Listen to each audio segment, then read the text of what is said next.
Hey everybody. Welcome. Welcome. Are we on air? We are special live podcast from somewhere other than Max's bedroom. The Arrogant Frog in Lincoln Park was nice enough to let us do this here when we're not really sure what we're doing. We had to move after Jordan destroyed the entire apartment last time in a drunken rage. No, this sounds like a story. Yeah, no, that was a good time. Oh, it was a great time. Loved it. 5 hours straight. It got interesting. So we're gonna try to keep this more focused on films this time. I think. Oh yeah. Since this is a film group. Hell yeah. So I know you wanted to start it off with an opinion on a certain film. I hold some very strong opinions about films. This one is one people didn't see coming. A Quiet Place. Many people raved how amazing this movie was and saying it was great. And it is a great movie for like world building and things of that nature. But it just like has like some of the shittiest endings I've ever seen with a movie. Mainly being at the end, earmuffs. Have you guys seen Quiet Place? I have not actually. You haven't? I wanted to. I've had it on my list for quite some I'll time. lower my volume and not shout as much. That's fine. So eventually, like, there's like a whole deaf Someone daughter. check the YouTube link and see how we're sounding. There's like a whole deaf daughter, and like she has like a cochlear implant, but it's like fucked up. It makes high screeching noise, and that's like what disables them. It makes them go like. Wait, did you say the high screeching noise disables them early on? Yes, I Okay, did. carry on. So what you're saying is, this is basically like the ending of Mars Attacks, but instead of a Dolly Parton song, it's just like screeching. It's just screeching. Which is pretty much the same. You're the same. And they're just screeching, and then it falls over, but and they're not like, oh, it died because of it. Okay, sound tells it, sure, why, whatever. And then all of a sudden it gets back up and it's not dead. And then the mom, I forget who's Emily Blunt. Emily Blunt Fantastic shoots looking it in the face with a shotgun and it dies. The government hasn't thought of The that? government has to aim for the head. Whoa, if that's all that you needed to do to kill it, why don't you just call Chris Redfield from Resident Evil? Just walk up there and just, okay, let's go. It's a 5-minute movie at most. Oh, hey, That would look a lot different if they had aim shooting assist. it in the face. No one saw that fucking coming. That's my And then weakness, and then too. it ends, and like you can see there's like they're in a basement, and there's like cameras, and you can see like there's more coming, and then like this woman who's been like all like, oh, I'm trying to protect the children, just looks at her daughter, and it ends with her just like, and it just cuts to black, and I'm like, fuck you guys, we figured it out. Business. It's like I'm gonna shoot him all in the head with my shotgun. This makes me want to go watch Aliens now for some reason. You know what? That honestly is a way better movie. It's way better spent. And then there's the whole bullshit that when you're watching it, they're like, oh, make sure you see it in a quiet theater. Fuck that. Don't go with a bunch of people. Because my stomach, I had a poop halfway through, and it started grumbling. Everyone knew. And so everyone looked at me like, it's like polite. I had to get up and go to the bathroom and miss the whole, I don't know, them being quiet and staring at each other. Also, the entire movie is this. Something falls over and them all doing this. Jim Halpert looking. So basically everything. Yeah, right. He's been training his entire life. He has been just displaying emotions only through what is. I relate, Jim. Yeah, that was good. That is a movie I purely just I enjoyed it one time but hated so much for its ending. It sounds a bit like I have similar thoughts to 10 Cloverfield Lane. Like the whole movie was like great up until like the last 10 minutes. When all of a sudden aliens are actually real and running around. Well, I mean, like the aliens being real, like that would be good. But like the fact that they have like Mary Elizabeth Winstead just like fighting the alien. It's like if they had just like cut out that whole section, just had her like just driving along and she sees like alien spacecraft and she's at that crossroads. Like if they had just like if they had just done that. It would have been a much better movie. Honestly, but the fact that they threw in that whole action sequence. Yeah, and it just came out of nowhere. Like it throws off the pacing of the entire thing because for most of it, it's this like suspenseful, like you kind of stuck in one place. You got John Goodman coming out of nowhere. I'm gonna get you in here. I gotta check some technical stuff. Oh, okay. You got it. But I'm gonna say this: if you can defeat John Goodman, guaranteed you can take down a 2-story alien. Well, no, yeah. So John Goodman's in there, and he's got like these 2 other people on. He's got Mary Elizabeth Winstead and 2 other people on house arrest. The other one. And there was only one other guy. Oh yeah, that dude. Oh yeah, I forgot about him. But yeah, mostly everyone. Yeah, and so they're all in this compound essentially. And I'm like, okay, you got me for the most part. And John Goodman is killing it, so he's great. I mean, and Mary Elizabeth Winstead was killing it too. Yeah, she's really Everyone good. was killing it. Right, and then towards the end, it's like they forgot, you know, it's like they had to conform to modern movie, you know, conventions. Where it's like, oh, our audience is probably asleep right about now, so let's just throw in an action scene just to keep people up. I get the feeling that was like a J.J. Abrams like executive decisions, like, all right, we're gonna connect this somehow to Cloverfield. Let's just throw in some random ass shit with some aliens, like, well, not quite random ass, but Right. but like random ass action sequence. Yeah, and it's weird too because like, okay, I'm thinking. First of all, I didn't know that Take Cloverfield Lane was even a thing. That, like, I didn't, because I love Cloverfield. I love the first one. The first one was great. Yeah, I enjoyed the first one. The first one was great. It had its moments. I was gonna say I like the first one. Good found footage. You know, can't get any better. It was probably the better found footage. I think I have a preference where I don't like the found footage. Right. It's my favorite. What's the guy that was in Transformers 4? The one that got vaporized 30 minutes into the movie? Shia LaBeouf. No, not him. He gets vaporized in Transformers. Yeah. He 4. He Shia gets, LaBeouf. no, not him. The dude with the crazy hair. No, it's not him. It's not him. Anyway, the guy that played HUD, I don't know dude's name, but I didn't like him in Transformers 4, but I loved him in Cloverfield because, well, he was pretty much normal, I guess. Fair. But yeah, a movie that I saw recently that I didn't think I was gonna like that I actually did was Ant-Man and the Wasp. I thought that was gonna be terrible because I didn't really like the first one like that. Did you get the lab? Did you get the lab? Did you get? That's the entire thing when it was. Oh yeah. There was a game. I don't go sequel to fucking good. Yeah. It's in my lower top 10 of like Marvel movies. Like it's. I mean, I definitely enjoyed it. I didn't think I was going to. Lawrence Fishburne needs to get in more Marvel movies. I think he will be. Yeah, I was gonna say he has to. I got a topic to discuss from the audience. Yeah. We do. Star Trek is a more interesting and possibility-laden universe than Star Wars. Discuss. Okay. For one, Star Wars is a space fantasy. They have magic in it, aka the Force. True. That is the biggest thing. Well, midichlorians and everything. It's actually biologically linked. Yeah. So it's not just It fantasy. is still just a magical space wizard with a sword chopping his way across the galaxy to fight off the evil empire. I will take that over because I didn't like. I grew up watching Star Wars. I didn't grow up really watching like the old. Well, I saw like a couple of the Star Trek movies, like the old ones back in the day, but I've got no memory of some of them. But the newer ones, like Into Darkness and Beyond, I actually like those. Well, those are like Star Wars. Right? Yeah. The first of the reboot Star Trek is essentially A New Hope, but with Star Trek. Yeah. But ultimately, like, I don't have a problem. It's like that's the I only the kind. new ones. It's like the only movie that J.J. Abrams knows how to make is A New Hope. Essentially. Well, okay, I disagree with that. But literally, when J.J. Abrams came on to do Star Trek, he's like, what can we learn from Star Wars? And so when they made the original Star Trek, which I think is an amazing movie, the 2009 one, Yeah, it's a good movie. I'm not disagreeing. they made Star Wars, essentially. Yeah. The old school Star Trek movies, I don't really know. They don't, Oh, there are some good. speak to There me. are some good ones in there, but there are also some stinkers. Just like on the TV show. Wasn't it? I think there's like a number where it's like Oh, the general rule with the Star Trek movies is that like the even ones are the good ones, and Right. the odd ones are the bad. Yeah. Was it Wrath of Khan was the second one, right? Yeah, Wrath of Khan was the second. The Journey Home number 4. Undiscovered Country number 6. Okay. First Contact number 8. You know, the one that kind of bucks that trend is number 10, which is Nemesis, which had a young Tom Hardy playing like a young clone Tom Hardy's of first role, I remember. Patrick Stewart. Yeah. Dude, I need to go watch that thing. So interesting. The reason why I came over here is because Max told me this commenter said that Star Trek is a more rich universe to explore than Star Wars does. Normally, I'd argue against this, except for the fact that we live in the age of like serialized storytelling, right? Yeah. Where it's like Netflix, streaming shit.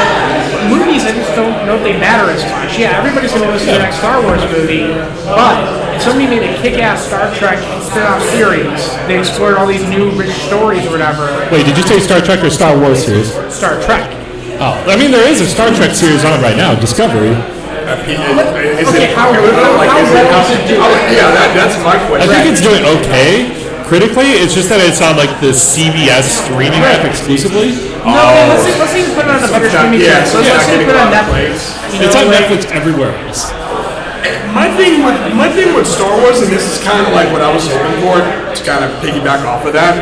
I was hoping that Star Wars would go more into like, okay, we're done with telling the story of Luke and the original Yes. characters, and we're gonna just create new characters and expand the world and take you to different places that you've never seen before, as opposed to what they're doing now. Yeah. And I'm just like, yeah, I'm not really. I just don't know if it's a rich enough world to really explore like that. I mean, like, have you seen Solo? I have to admit, yeah, I did.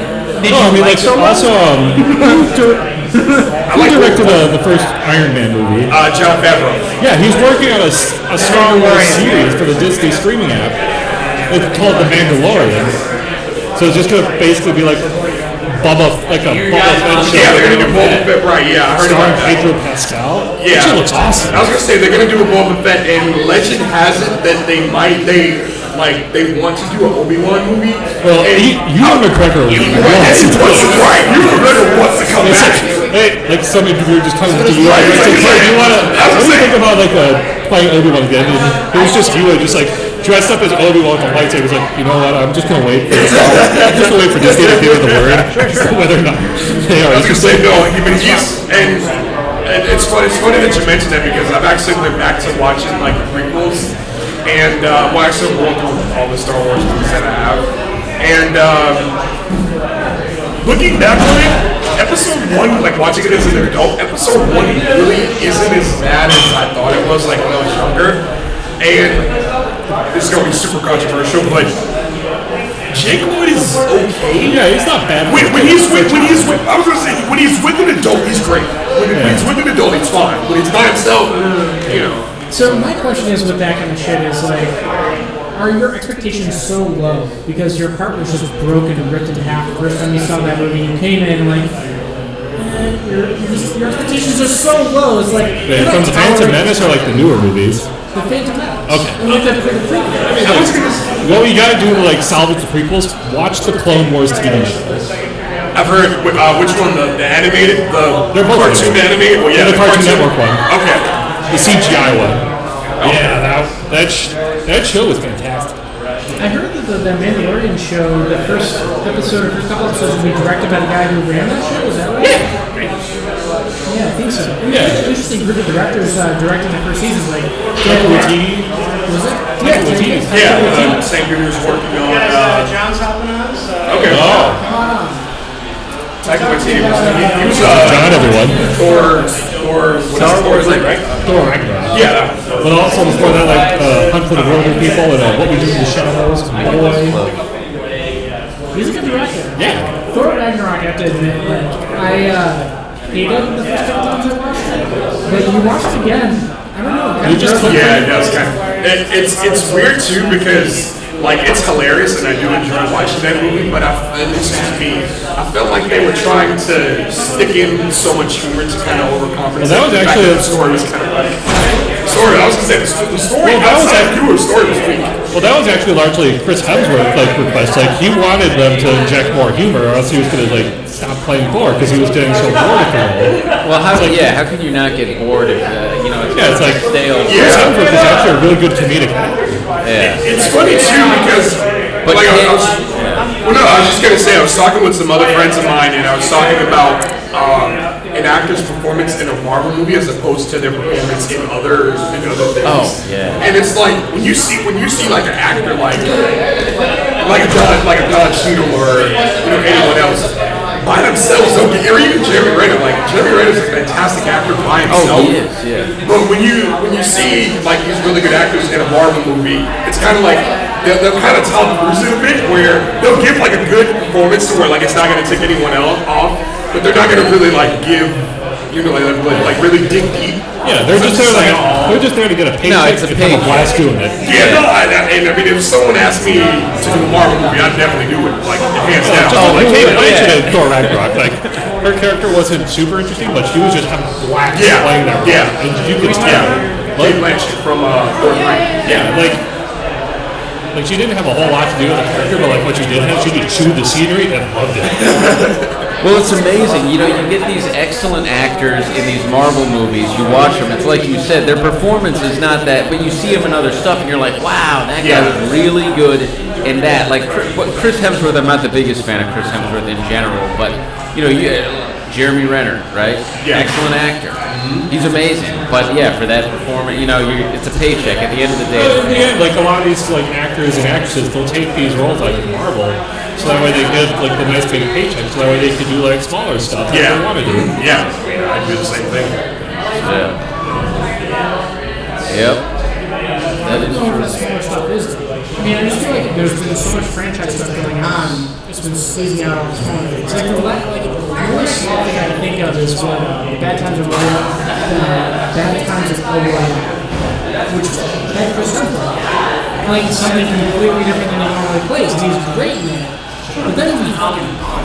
I mean, like I don't know who's seen it. I was gonna say, like he did what was this, a movie about Moby Dick, like right during the time. In the Heart of the Sea. Yeah, that. And I wanted to see it just because I remember reading Moby Dick when I was a kid, and then like I saw when it came out in the trailers and the reviews, just like this is kind of. Wait, someone's doing a Moby Dick movie? It also just depends on the stage. Yeah. Oh, that's about I mean, like, I disagree that there are like no like smaller films. Like you just gotta really work with it. Yeah. Like have you guys seen Wind River with Yeah, that was good. Taylor Sheridan is a great one. They actually made like three of them. Yeah, we had a question, like, does Stanley Kubrick's sterile, impersonal filmmaking style enhance or detract from the satire inherent in the majority of his films? Oh, that's a complicated one.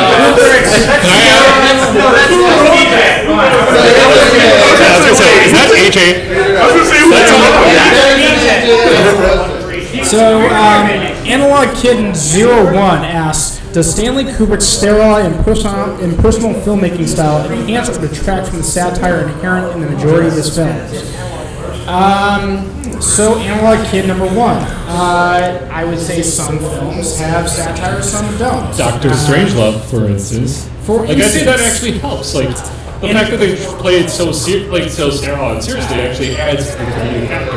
And I wouldn't say that it is very sterile and serious. I mean, those performances are over the top. Oh yeah, they're over the top. Like if Analog Kid number 1 is saying the sterile filmmaking is the camera shots, the editing, look at Mel Brooks. Blazing Saddles does not have a whole lot of dolly shots going on. I mean, like Doctor Strangelove has great performances that are way over the top. Would be a satire film that he's done. Kubrick did? Yeah. Well, I mean, there's Doctor Strangelove, for instance. Would Barry You could argue that A Clockwork Orange is a dark satire. But what is it? A Clockwork Orange. Oh, Yeah. definitely. Some people say The Shining is. You know, that seems more like straightforward, but like the book A Clockwork Orange is definitely like satirical. Yeah. I had to read that in high school. No, I'm there with you at Clockwork Orange. I think that's a dark satire. Is Barry Lyndon all that comedic? See, that's what I was saying. I was saying Barry Lyndon could be a satire at some level. It is a little comedic, the way it's presented. Well, it's just, you know, you have the different scene cuts, like this is Barry Lyndon, you know, it's like, it's stages of his life, and he's kind of just a, you know, I don't know, just like a foolish character kind of thing. He's almost like a trope, like a literary trope. That's who Barry Lyndon kind of represents, I think. And there's satire to be found in that. I think so. Also, I think what's funny about this is that I never thought of Barry Lyndon as a comedy, except that I find it so boring. And I think the premise is so staged and artificial. But it's kind of funny. Like the shootout, the duel. Oh, the duel. It's so ridiculous. Analog Kid number 1. I'm going to say that the sterile nature of Barry Lyndon actually adds to the satire in that movie, intentionally or not. Yeah, I would say it's someone said that he tried to make every single scene or frame in that movie look like a painting. Yeah, and it really does. It's like, so if we're parodying that time period, I think it could be, possibly, satirical. I'll say, I don't think I've ever seen Stanley Kubrick film before. No shit. I'm dead serious. Wait, have you seen The Shining? No. 2001: A Space Odyssey. No, but I've heard of it. I've heard of it. Quarter prime time. I'm so sorry. I'm so sorry. I feel like we need to call social services. If The Shining was meant to be a comedy, I will say though, that is one dark comedy. I was gonna say, did you see the trailer where they made The Shining, but they made it like a happy-go-lucky film? Oh my god! And I was like, I saw like a friend of mine showed me that. I was like, I know a little bit about The Shining, but what I know. It's not like this. Oh, if you want to see something really fucked up about The Shining, there was a short film that was at Sundance a few years ago called The Chickening, which is basically The Shining, but remade where the Overlook Hotel is a fried chicken restaurant powered by a volcano nearby and haunted by chicken ghosts. Wait, what? Yes, it is on YouTube. Look it up. And like I said, this was at Sundance. This was up for like an award. It got the Palme d'Or. Is that This was one of the 0.82% of all like entries at Sundance that got selected to screen. That's unreal. I'm gonna look that up.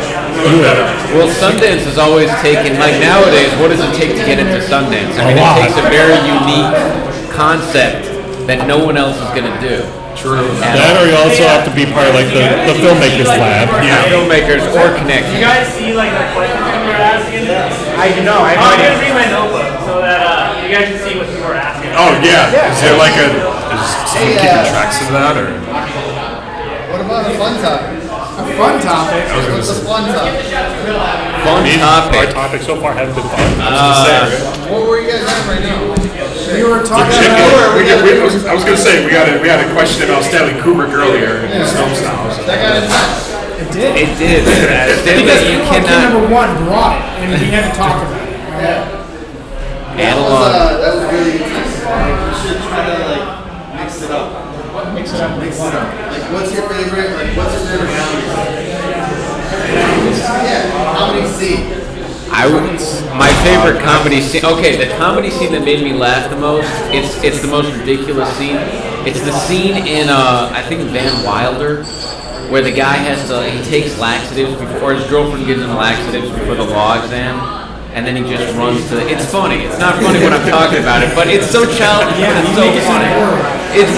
I make it sound dead boring. That's just the nature of who I am.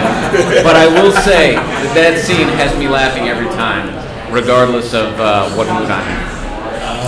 That's my favorite scene. I don't know if it's one of my favorites. Like, We were talking about our favorite comedy scene. oh shit. Favorite fight roll? Oh, shots.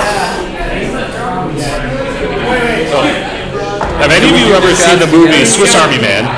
No, heard of it. Two shots to This is nice. This is like a cinnamon type of thing. Yeah, it's cinnamon whiskey. Oh, Just think, it's pretty much just like a whiskey that tastes exactly like cinnamon gum. We're going to choose with you guys. Let's do the Stanley Kubrick. Yeah, To Stanley Kubrick. I got water, so I'm good. No worries. Cheers, you guys. Cheers. Cheers. First Chicago film scene live video. Extraordinaire. There's my All right, I'm gonna do this tap. You can't stand it. Well, have any of you ever heard of Swiss Army Man? No. Nice. One of the most ridiculous films I've ever That goes seen. down Another very Sundance film from that year. Yeah. Don't charge me. Basically, it's just a. Oh wait, yeah, no, that's the one with Daniel Craig. I mean, not Daniel Radcliffe, and he's playing. He's like, Yeah, it's he's like a dead guy, and then like the dude from Paul Dano. yes, yeah. He's like traveling around. Yeah. Were we talking about famous favorite comedy scenes? Yeah, like that. Like it might not be. I don't know if it's one of my favorites, but it's like the one that's like most memorable for me because I saw this at Sundance. But like intro scene with like a Paul Dano's about to hang himself and he sees Daniel Radcliffe's body on the beach. And then like Daniel Radcliffe's body just starts farting uncontrollably, and then he gets off the island by riding Daniel Radcliffe's body like a farting jet ski. I saw that. I was like, that's. One of my favorite things about that movie is when Stay away from the mic a little bit. You guys are peeking. Oh, okay. when Daniel Radcliffe gets a Better? and he's horrified by having a hard on, he cries himself to sleep about it. Oh yeah. I was gonna say I'm gonna go old fashioned. I'm gonna go way back. So I'm not super into comedies like that, but who's on first? Abbott and Costello. That's classic. That kills me. Actually, no, that kills me back. every time. That kills me every time. I'm kind of stuck here. I really can't help thinking about Blazing Saddles. And Blazing Saddles could be anything. Like, I think at least where's the white line?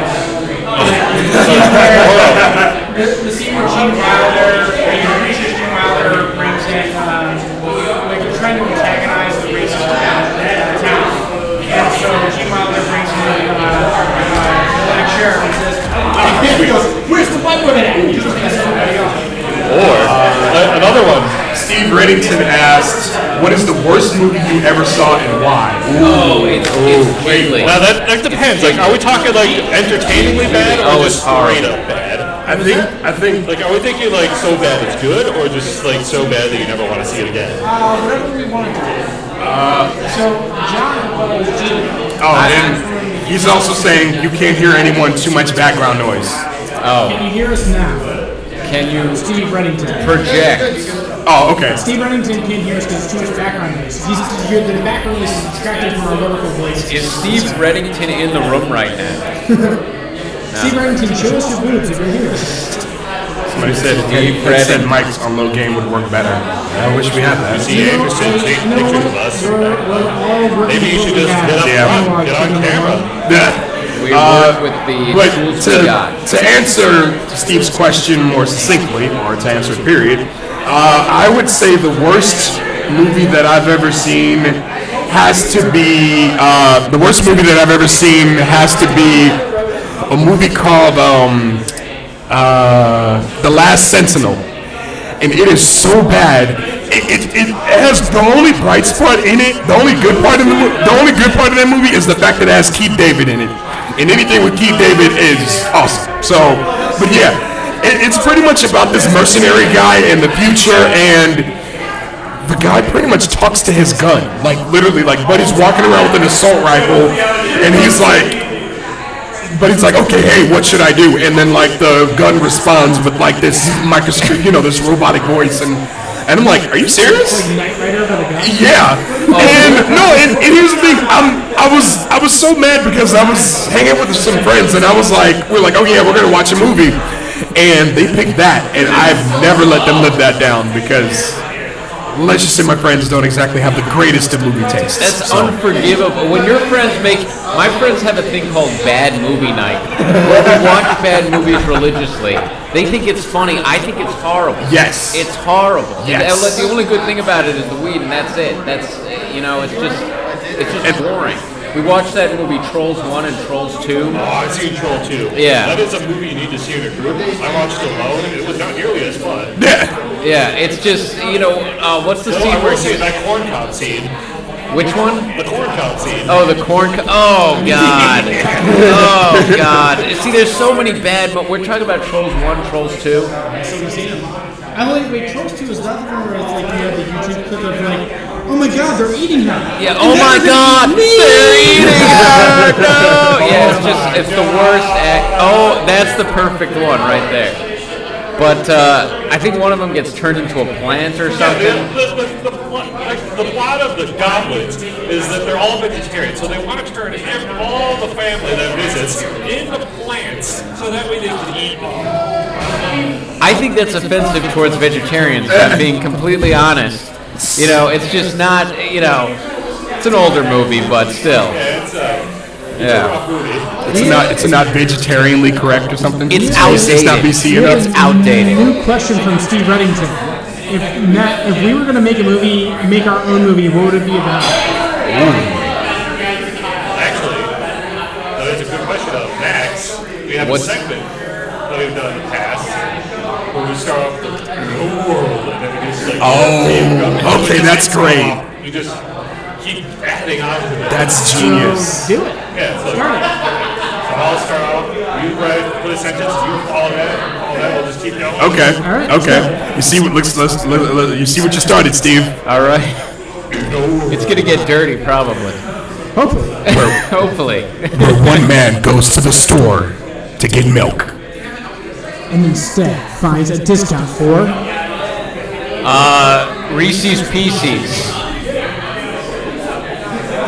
On to you, sir. What he didn't know is that these Reese's Pieces would change his life forever. Oh gosh.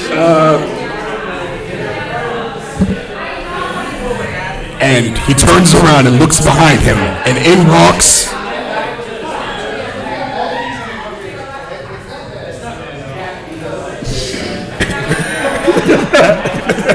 his real parents.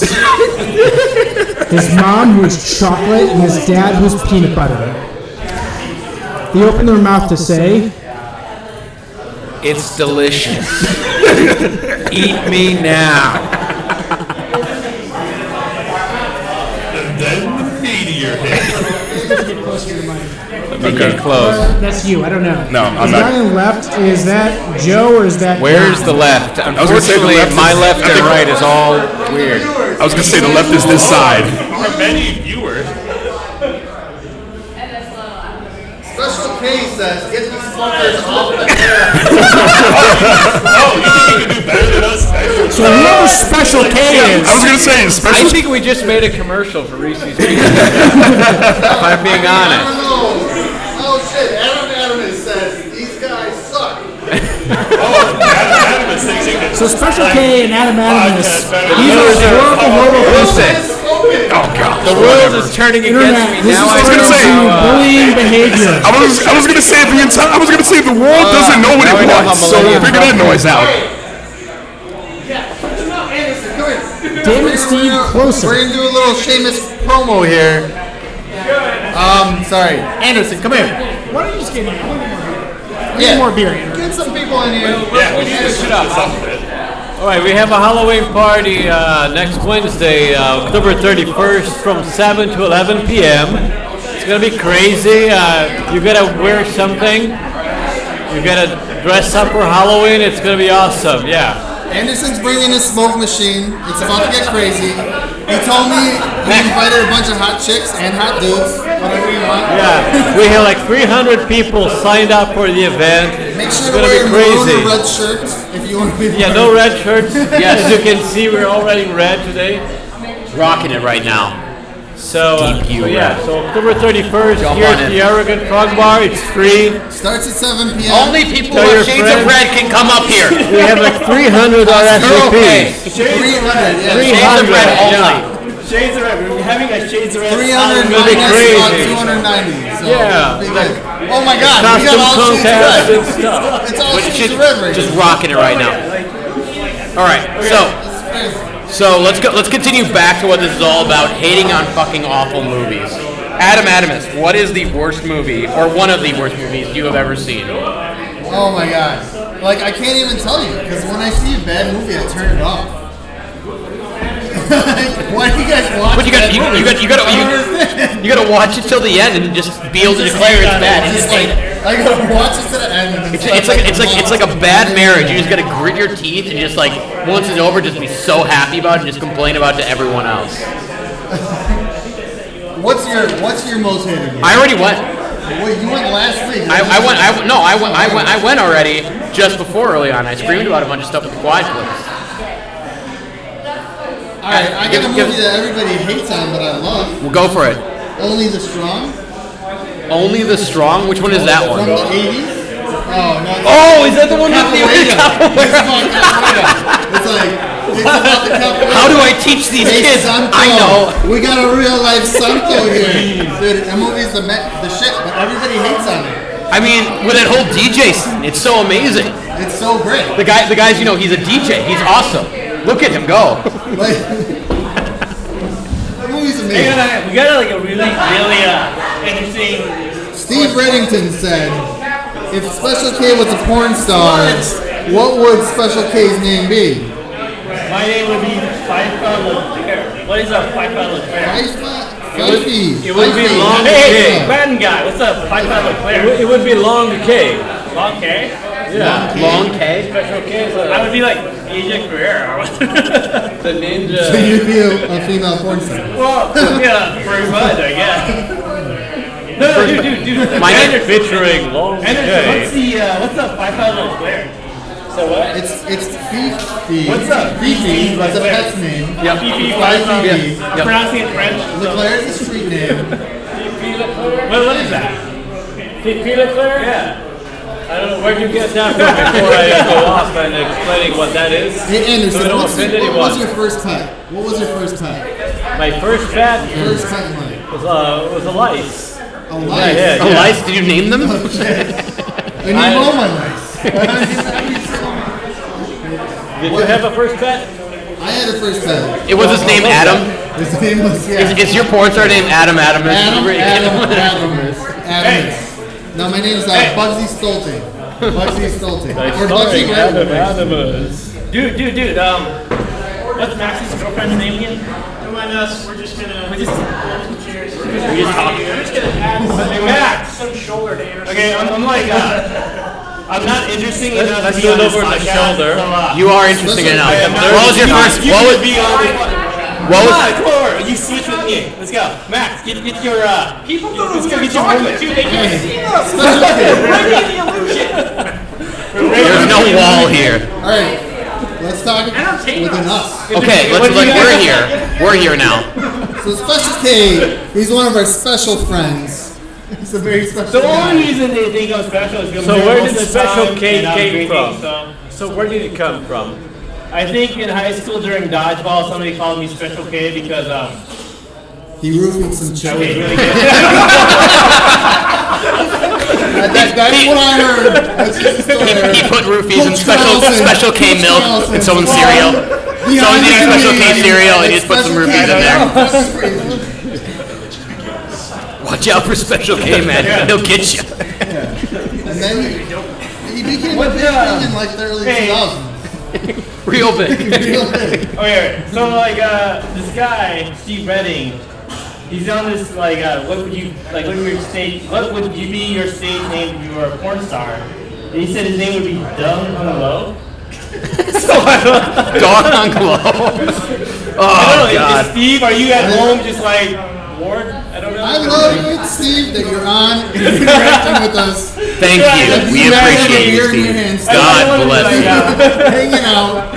I hope you're wearing a maroon shirt or a red shirt. That's all we want. Closet and get a maroon shirt because then you can be like part of us, like in virtual reality. So Mr. Dung Hung Lo himself. I'm Asia Queera and like I would be, I think He's a my female porn star. No, I'd be Max Shotgun bring him on. Mine's not even that great. Mine's Indiana Glacier. It sounds like I don't come fast, but when I do, oh, lots of erosion. what do you do? It's the result of climate change. I don't come fast, but when I do, it's because the earth got warmer. by 1 Just a degree. little bit. All right. I know. I feel like we should be talking about cinematography stuff, right? 'Cause Yeah. Well, especially again, what is the worst movie you've ever seen? There's this movie called I don't know. Like they had a bunch of actors in it. It was like Oh, I think that's Oh, yeah, I saw that the one with all the actors in it. it was like That one sucked. you know the person who created Dumb and Dumber, right? They created like their Dumb and Dumber. Oh, Transformers. No, it was like Dumb and Dumber. The Farley brothers. They created this movie called like Movie 43 or something like that. Dude, Alright, I don't get it. Obviously they're making fun of me. Can we just talk about Transformers? alright, Let's talk about that masterpiece. Hold on, Sam. dude, Megan Fox though. Oh, Megan Fox. remember? Do you ever see her fingers? Her What? fingers. Did you Her ever see her fingers. fingers? Yes, her fingers look like toes. They're weird. Quickly, Jamie, Google that. Megan Fox hands. Please, put that on the screen. You know what? I never wanted a foot job. You wouldn't know the difference between a foot job and a hand job with her. Well, all toe. She was all toe, man. She was all toe. All toe. Couldn't handle it. I hate those toey one-night stands. Oh, so many times. Was to hear your guys' funniest stage voice. Funniest stage voice? Yeah. Like any actor or any... That's all it says. You were inspired. I am the last one. You see? Holy crap. What is that? That is fucking Sean Connery from fucking one of the Dragon movies. I am the last one. You sound like Sean Connery having a stroke going through a wood chipper. What the hell is that? It's so good. Sean Connery is the man. Connery. He's stroking up. Here, let me give you... With a dag in his mouth. I can talk about a ball dag in my mouth. Yeah, exactly. Special K, what? Give us something, man. I'm more of a director. Yes, impersonate a director. I don't Come know. on. I can't impersonate. Steve Remington I'm needs to sorry. be entertained. I know, like, Entertain him. the people, the one person out there that's watching us. Dude, we got 9 viewers. Steve, So I'm shut sorry up. that you want to be entertained, but Yeah, now we have I'm sorry, I'm not like I can't do impressions. Not like Adam and Just, I am the last one. Oh, man, you called me Chris. Well, now I'm Chris now. Shit. Chris Farley. Chris Farley. Oh, Fat man in a little coat. It's obviously not Chris. So I'm sorry. What's your name again? Oh, Aaron. Was it Aaron. Aaron? It's Aaron. These guys have known each other for years. No, we've known each other for years. We're only drunk. He just knows me as Chris. So many tours. Over the wall and things. The Trump wall. The Trump wall. I carried him over it. It wasn't actually that wall. We found out it was just a retaining wall in someone's backyard. It was just really... It wasn't just a retaining wall. Cocaine's hell of a drug, kids. I want to let you know that. Hey, Steve. Anderson wants to give you a big wet kiss. Steve. Hey, Steve. Steve, you're entertained, He's man. looking for you at the Halloween That's party. super cool. Okay, Anderson, what's up with this Halloween party again? So the Halloween party is on October 31st from 7 to 11 p.m. So we got 300 RSVPs. So we're gonna have like free drinks. We're gonna have like a mud fight, jello fight, and we're gonna have a lot of people coming over here. I love that. Like you said, gentle fight. There's We're gonna contest. have a gentle mud fight. A gentle mud fight. So like, It's gonna be a really wild party. There'll be people barbecuing, tailgating. We're gonna have some celebrities that will come over here. The whole crew from Chicago Fire, and we're expecting. Yeah, I heard Megan Fox in her toe hands. She'll come in. It's gonna be incredible. We'll play the famous game. Is this a toe or is this a hand? It's a fun game we can play. Yeah, the first 800 people who show up will enter for free, and Nice. then we're gonna start charging like $700 for people for admission. Yep. Sounds fair. Sounds fair. I hear it's only open for just 20 minutes, correct? Only 20 minutes? Yeah, and we only take quarters. So if you bring cash, we're not gonna. We only take quarters. There we go. There we go. Only quarters, right? Laundry day's coming up. There is also a free pool table. I mean, it's first come, first serve. Sorry, you better get it quick. What's that address? Let's quickly plug what the address is. So what? What's the address? Let's quickly plug that. It's the Arrogant Frog Bar. We can't give that. Lincoln Park. It's called Look It Up, Google. You guys Be gotta an find adult. out. Welcome to the 21st century. You can't find it, don't Wear your come. red or burgundy shirt. Or if you're a girl, you Hell wear yeah. gray. You gotta You wear a can wear burgundy gray. shirt. As long as- I mean, gray's okay. Gray and burgundy. Yeah, no, it's the I same. am bridging. Yeah, Divide. We aren't assuming anything. right, exactly. Don't assume anything. Very interesting. I go. So, what is the worst movie you've ever seen? I'm keeping this on track. Movie. What was the name of that? Mr. Jingles. Mr. Jingles. I've Can you- actually never seen it, but he just showed me the cover of it. Oh, there we go. And it is terrifying. I will have nightmares. Can you describe the cover in great detail? It's a clown face. And I'm terrified of clowns. You're terrified of clowns. So how do you feel about the movie It? No. No? Just no. Just no? No. Fair enough. Have you seen it? Yes, I've seen it. That movie gave me emotional whiplash. It's like, let's try to be funny. Okay, now it's scary. Oh, now there's a terrible, awful, like, rape scene. It's like, wow, I'm sorry, my neck hurts from this. I can't watch this movie anymore. Well, I don't know how to feel about it. So you didn't float? What? No, I did not float. I did not float. I sunk to the bottom and cracked my head on 4 cinder blocks on the way down. That's how I felt about that. And now we're going to see the sequel of it, and it's just going to be, I don't know. At least the cast is better.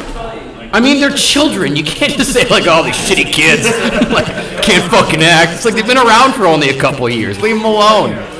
So, A good portion of it, they were crapping their pants. Leave them What's alone. the movie you've seen? Worst movie I've seen? Yeah. Recently, I brought up was The Quiet Place. But if I go off on that rant again, our viewers are... Okay, you already talked about it. Then never mind. Yeah, see, yeah, just forget about me. Don't involve Oh me. my god, I felt like I was gonna have a hard time. I also hate The Notebook. I love the Notebook. I hate The Notebook. My favorite book. You'll It watch it with me. is no, it is. What's the guy's So, name? Nicholas Sparks? Nicholas My Sparks. Yeah. fucking hero. Fucking hate you. So I hate to be the typical guy going on a rant, but I'm gonna go on a very precise rant about this goddamn movie. So first off, it starts off with how he asked her on the first date. He jumps on a Ferris wheel and threatens to fucking kill himself. Yeah, if it was a gesture. Oh really? So if an average guy, you're on a date and you're on a Ferris wheel and you're in Chicago and a guy climbs and thinks like, hey, if you don't go on a date with me, I'm gonna kill myself. And you just think, oh, so dreamy and wonderful. He's just a romantic. No, your point's getting proven wrong. No, She's into no. it. And so, She's into it. And so we're gonna go on this part right here. But the worst part of it is the other guy. I feel so bad for him. Cyclops. I don't know the actor's name. Someone help me out. Yep, there we go. That name. All right. I'm just gonna keep calling him Cyclops though, so I'm gonna stick with that. Yeah, the army guy. And so like the guy. So this guy is like the best, kindest person that's ever existed. Like he supports her and like he didn't bring up his money right away. He got the shit blown out of him in the army. And even though like when he's injured and vulnerable, he's still cracking jokes like hell of a guy. And then he's wealthy. And then she goes and sees him and she's like, hey, I gotta go take care of something. Secretly, I'm gonna go fuck this guy that I saw this summer who smacked me around a little bit. And he's like, and he was like, cool, go do that. It's your wedding day. So they go off, and then he finds out that she sleeps with him, and then he's like, you know what? And he's like, you know what? I could do all these things, but I don't get you in the end. And then what happens next scene? She's fucking walking to Ryan Gosling, and there's a fanfare, and they want you to forget that she just is like, nah, fuck you, and just leaves. Do you want to know how a Scrooge is made? That's how a Scrooge is made. A man with wealth and power, he controls cotton. He controls all the clothing. That's why we have problems in this country. Because he's angry and alone. That's what the Notebook's about. It's about creating an angry, lonely, rich man who will rule everything and fuck everything else up. Okay, I take it all back. That's why the Notebook caused climate change. It caused climate change. I'm sticking by it. Dude, you're forgetting one big thing. The guy is Ryan Gosling. Exactly. That's the one big thing.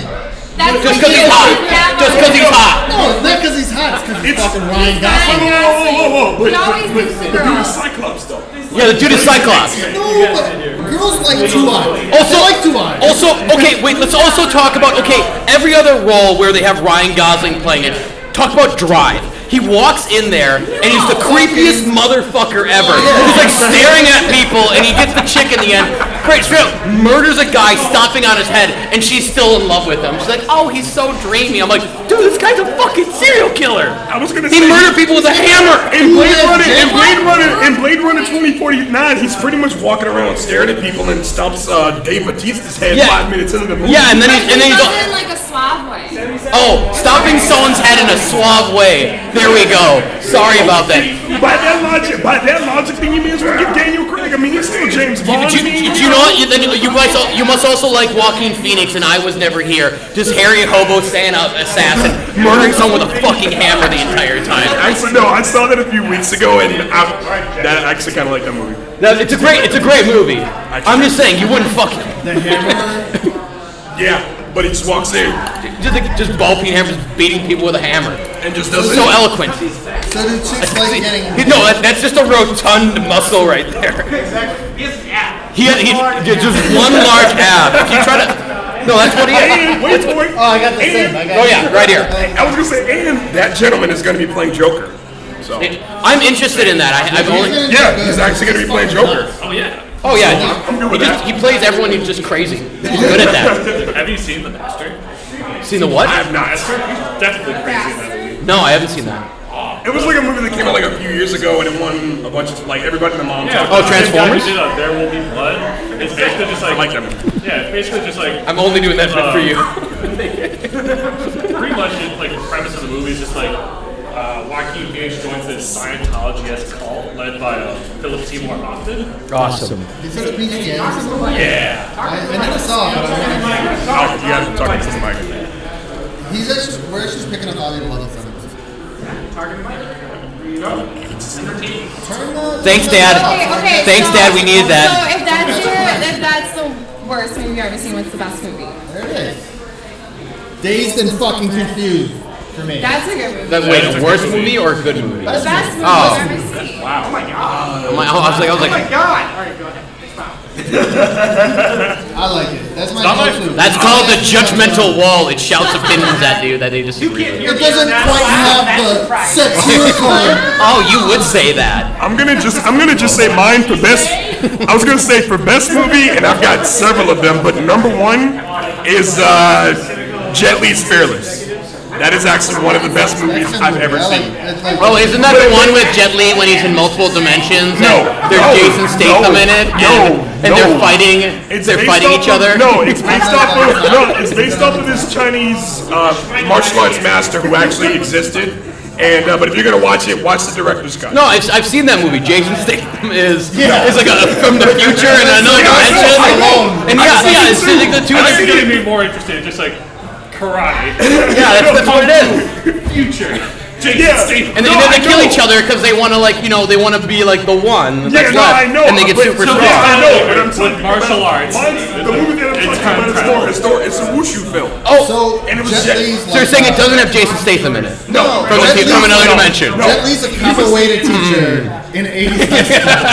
And he teaches. Oh yeah. I think it's called. Isn't it called Only the Strong? I think it's Only the Strong you're talking about right now. Wait, Yeah, no. Jet Li's a Yeah, I think you are. I think it's Not called Only even the Strong. remotely. That is not even remotely what I'm talking Most about. That sounds awesome. Hey, Santo. Aaron, what's your favorite movie? My favorite movie of all time. My favorite movie is.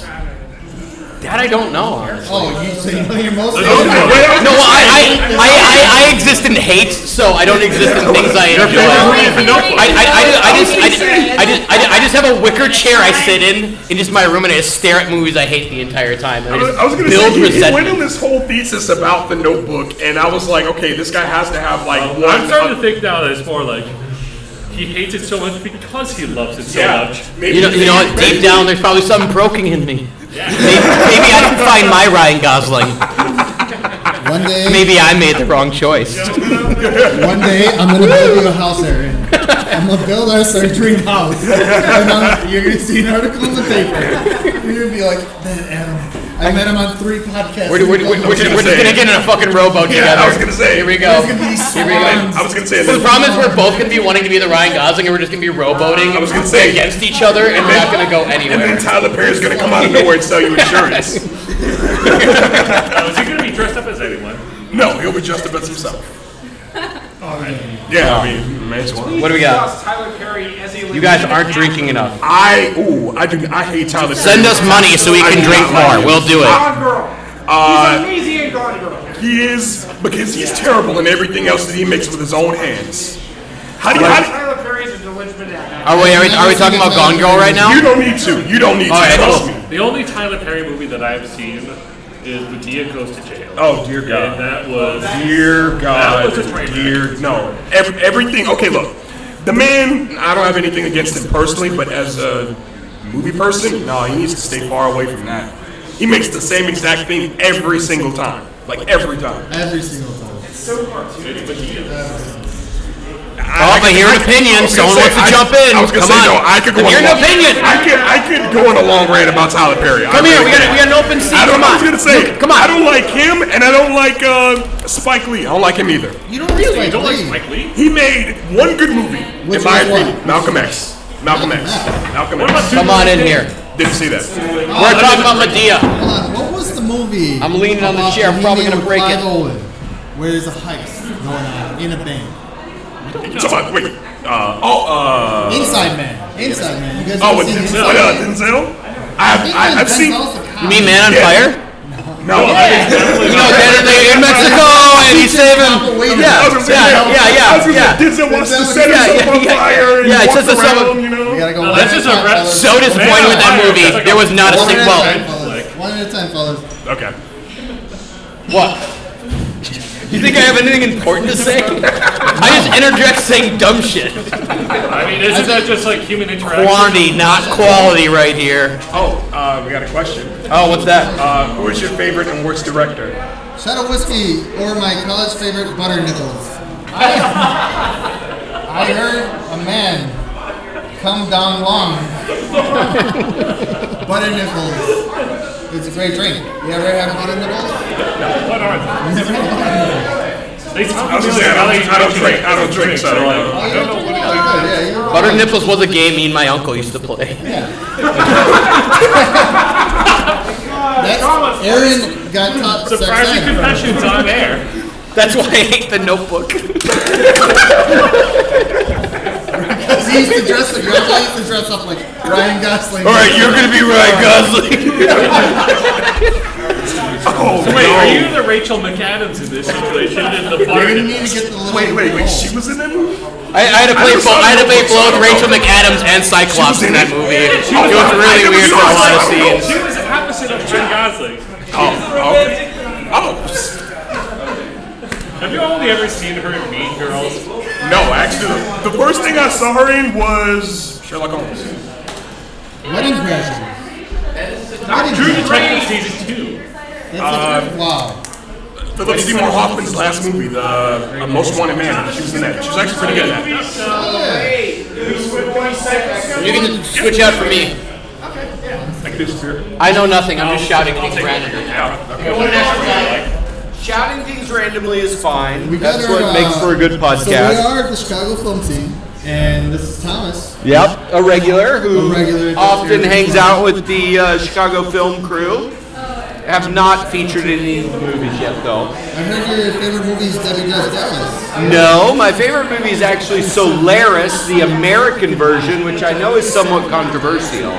Oh, have you seen the Russian version? Of course, I've seen the Russian version and fallen asleep many times, but they're very philosophical. That's for sure. I mean, to be fair, it is like it can be a bit of a challenge to get through a Tarkovsky movie. Oh, but if you can get through it, it is a yeah. There's that one where they're like walking through the dead zone and it's Chernobyl. Stalker. Yeah, Stalker 1, 2, like all that. You know, they're classics, but you're not. Yeah, it's the Russian Kubrick. It's hard to imagine anybody ever saw those in movie theaters in Russia. Like, how could you sit there for 7 hours watching? He got a lot of.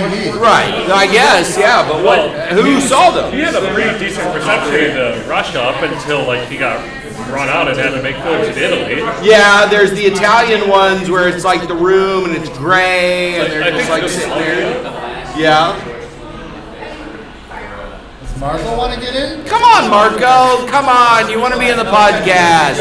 They can edit you out if you're not good. It's fine. You don't have to. Now does Kaylee want to get back in? It's like a swimming pool. So, that's your favorite movie. Solaris, yep. Solaris.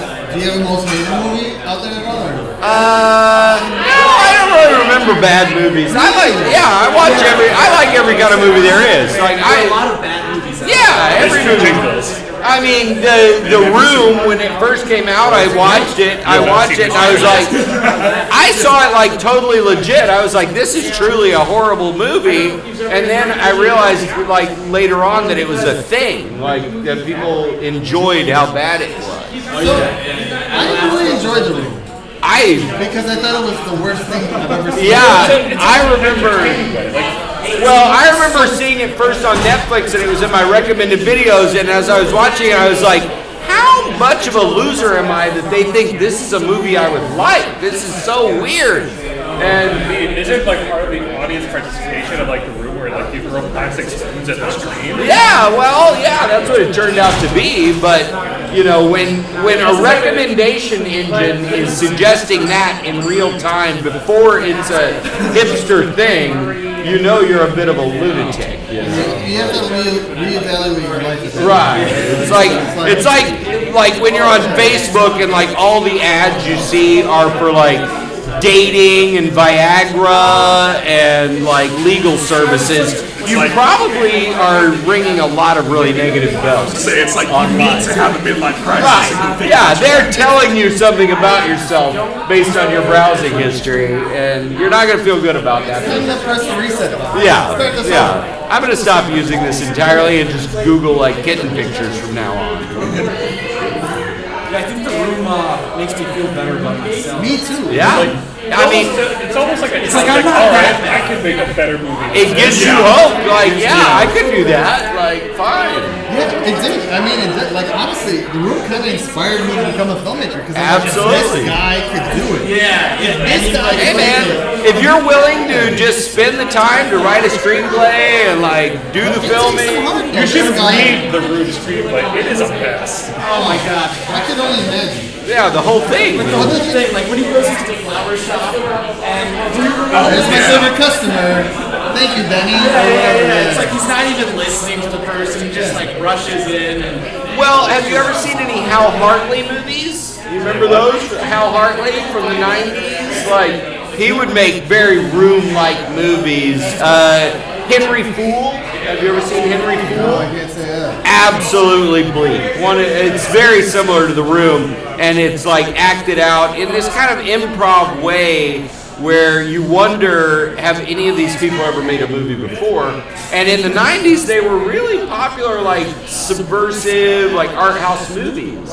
And yeah, Hal Hartley, if you like The Room, or if you thought The Room was interesting, delve into the 90s and watch some It of the makes Hal me think Hartley. of like Roger Corman from like the 50s onwards.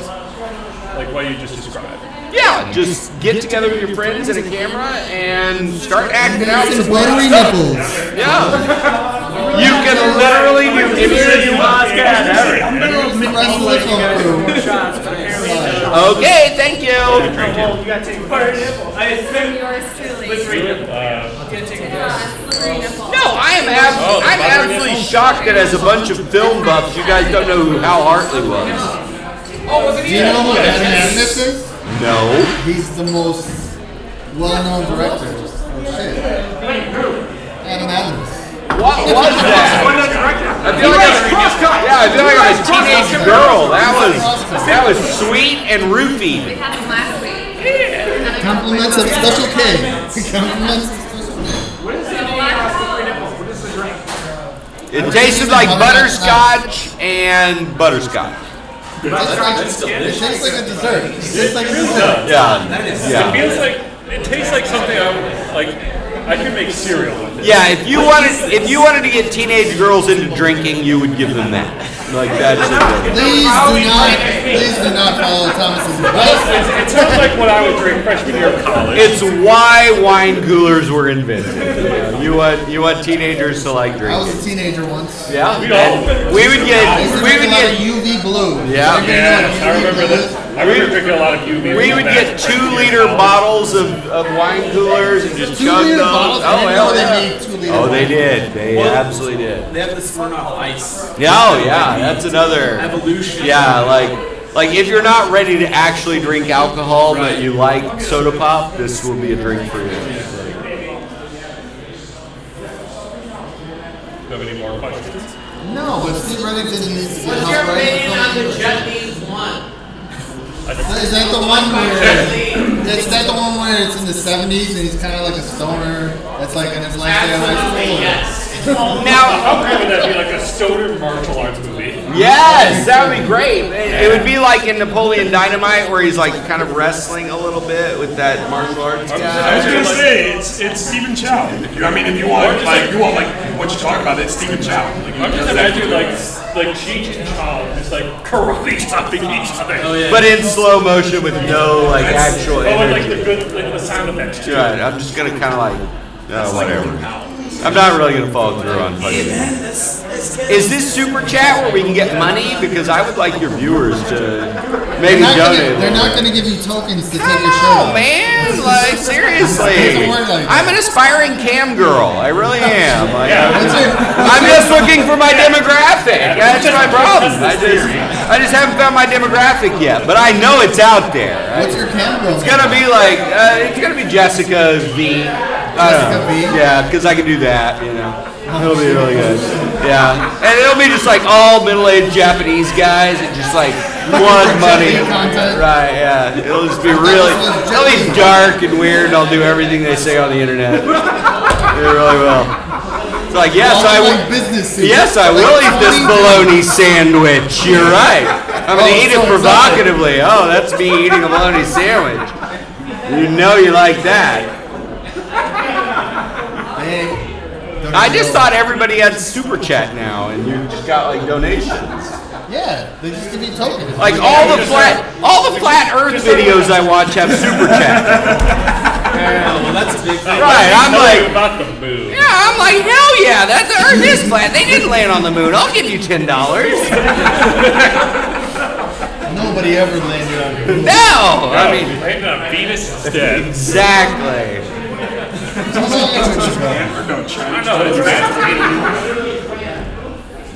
Well, that gets annoying. Flat Earths. Yeah, oh God. YouTube. Yeah, it sucks that people think Yeah, it's YouTube. That's how you know. I was gonna say that's how you know you've been on YouTube too long when you're like. Oh yeah, once you're yeah. I was gonna say you started like Stephen Colbert, then you go to exactly. Then you go to like dance music, and then you wake up and you're. Well, like, yeah, it's those recommended videos, and you're like, how am I 10 videos deep into the Federal Reserve and Nazis? Like, how did this happen? Like, and it's also real. I was Like, gonna say, right? Then you look up like the JFK assassination. It's like, did he really? and there's a triangle from New York to Dallas, and it's all the Illuminati, and you're like, this is absolutely happening right now. Here's a theory for that. What if there was no gun, no bullet? Oh, His yeah. head just did that. What if there was no JFK? I was gonna say, what if Tupac really is alive and he's really making music somewhere? Exactly. JFK is alive. You heard it here first. Yeah. It's like they're independent people. It's a whole genre of filmmaking now. Like you can make conspiracy videos as like this cut and paste like genre. Yeah. Like you're talking about on YouTube? Right. Oh yeah. People totally. are making millions It's completely a genre. There's a great. It was playing at the Chicago film scene. Chicago filmmakers. It's called The Civil Hoax, and it's by a local guy. Have you heard of this? What is this? The Civil Hoax. It's by. I've not heard of it. I forget what the director's name is, but he was there at a couple of screenings, and it's basically that, where it's like the whole documentary is about like Civil War deniers, but it's a documentary. It's not real. Yeah, totally. He's just like fabricating. Well, let's introduce. We got someone new coming up here. Yeah. Oh! Quick introduction. Then get back. Who's our new person? Just want to make sure we. Hi, Joe. Welcome. What's going on? How do you feel about what is your conspiracy opinion on videos on YouTube? Are you a big fan of them? Do you find yourself getting high and watching a ton of them? I'll get high and watch them sometimes. Yeah, totally. You're like black and white photos. Here's a person with a briefcase, and then they visited like the Supreme Court, and now it's suddenly they're on a spaceship. And there's something in the bushes. Yeah, exactly. And as it turns out, this is all virtual reality. And you're like, Zeitgeist. Oh yeah. yeah, Zeitgeist. Yeah, that was a good one. That was a classic. It's like 9/11. It's all about aliens. Yeah. It's like, astrology. And they're planting like C4 on the building. Tommy, it seems like you've done radio before. No, never. Really? No, not at all. This is the first time I've ever been on the internet in a like recorded way. That's huge. Yeah. Because I'm hearing from our listeners right here that you're natural. So. Oh, well, thanks. I'm just glad to be a part of the program. I don't want to like rehash conversation you guys already had, but did you have like a favorite movie that you wanted to talk about or anything like that? Well, no. I mean, I'm a very sincere, like sentimental person. So Solaris, the American version, is my real favorite movie. My second favorite movie would be Midnight Cowboy. Midnight Cowboy. Who's a big fan of Midnight Cowboy? Okay, you guys do not know a fucking thing about Ask the audience. Midnight Cowboy. Anyone out there? Midnight Cowboy. is the Midnight first- Cowboy. Midnight Cowboy is the first X-rated movie to ever win an Oscar. And it had Dustin Hoffman and, I don't know, some cowboy dude. Who? George Bernard. No, not George Bernard. John Voight. Yeah, John Voight and Dustin Hoffman. John Voight moves to New York City from Texas to be a male prostitute. But what he did not, and this is in 1969 when this movie came out, and what he did not realize is that in New York City, to be a male prostitute, you had to be gay. But because it's the 60s and homosexuality was still not a recognized thing, nothing in the movie will acknowledge that he's gay. So you watch it, and they're always suggesting that he's gay, and everybody who's a male prostitute is gay, but they never actually say it. So it's one of the most bizarre movies you'll ever watch. And it was not in any homosexual scenes. There are kind of like suggestive blowjob scenes, but because it's American cinema in the 60s, it's not gay. You know? A lot of gray space on what actually happened. But when it came out, it was X-rated. It won an Oscar. It was this bleak portrayal of the underbelly of New York City, and it was discussing themes that at the time nobody could talk about explicitly. So that's interesting, Yeah, though. won an Oscar. The Because only that- X-rated movie to ever win an Oscar. Well, actually, I remember this because when I was in high school, and it was actually an X-rated movie, I'm like, this is going to be so awesome. Yeah, So then it's awesome. I because actually rented it from the library. In the Champaign movie, Public he's Library. walking around the whole time in like this cowboy outfit, Yeah, it was like not- trying to it was- pick up people on the streets. It of New wasn't York City. X-rated. It was Thomas. And It it's was a not ton of X-rated. improv. As a high school student, going to the Champaign Public Library to rent this movie out for free, because that's what they do in public libraries. I was extremely disappointed, and I didn't get my money's worth, which was exactly zero. Well, when you first see it, it's kind of it was like confusing. Right. it was like a movie's based in the '60s, so obviously Yeah. in the '60s it was like X-rated. But Wait, so when you say it wasn't X-rated, describe what means not X-rated to you. dude, there was very as a high school student, as a high school student, there was very little nudity. So like I was expecting like a lot of nudity as a high school there's no student, nudity. The reason it was X-rated as a typical high school guy. I was like, I'm gonna rent this, and it's gonna be so cool, and it's X-rated, and like we're gonna see some boobies, you know, like the reason it was X-rated No, we did was not, so- thematic. It was thematically like shocking, like. So there was a time at UW-Madison where I went to school where the social science building was actually used to screen pornographic films on weekends. A theater at UW-Madison, yeah, they showed pornographic films every Friday and Saturday night, and that trend seems to have gone away. Could be the internet. Well, to be completely honest, it's probably the most viewed type of movie there is, and there's conventions, there's, plot development. I mean, we all are familiar with the genre, and yeah, it's like this secret genre that nobody can review or talk about publicly, even though we've all seen it. David Foster Wallace has a good article/book on going to the... But the great thing about Midnight Cowboy is in the 60s, at the end of the 60s, he's walking around New York City in this cowboy outfit, trying to pick up people, basically just having gay sex when nobody can talk about that, and it's this deconstruction of the cowboy narrative. Because up till then, it's all like Bonanza. Cowboys rode horses and shot guns. Right, and like they were this cool. masculine presentation of cowboys, and then there's this like 2.5-hour long movie of a cowboy in New York City that just deflates that whole narrative. And I think the reason it got its rating is that mainstream Americans could not accept that's what big cities were really like, when we all know that's what big cities are really like. You know what I mean? That's all of our lives. Yeah, I mean, God, you walk around the city, and the city is a freak show, right? The city is a complete freak show. Come on. Maybe I have my Estes Jeff today. I usually have. Exactly. Hey guys.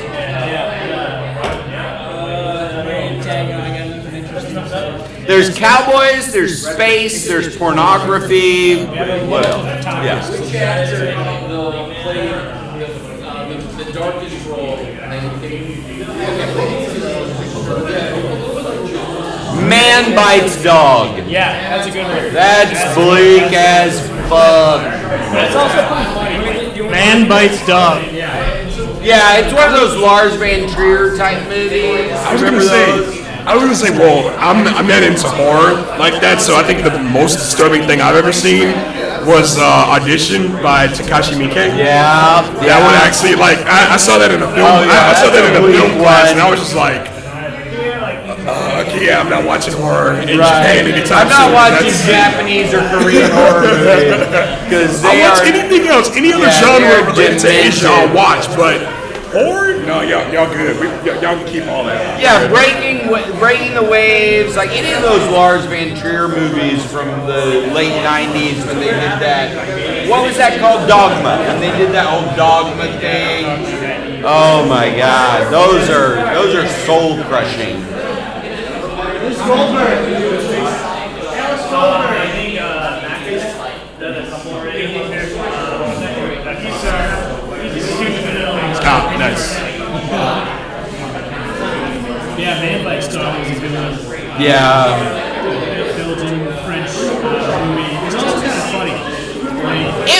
That was the thing. It was kind of humorous, but then like very victim-y. Like, ugh, you're like, I don't like that. Yeah. I don't like that. And I mean, and for me, like, I'm like Man Bites Dog.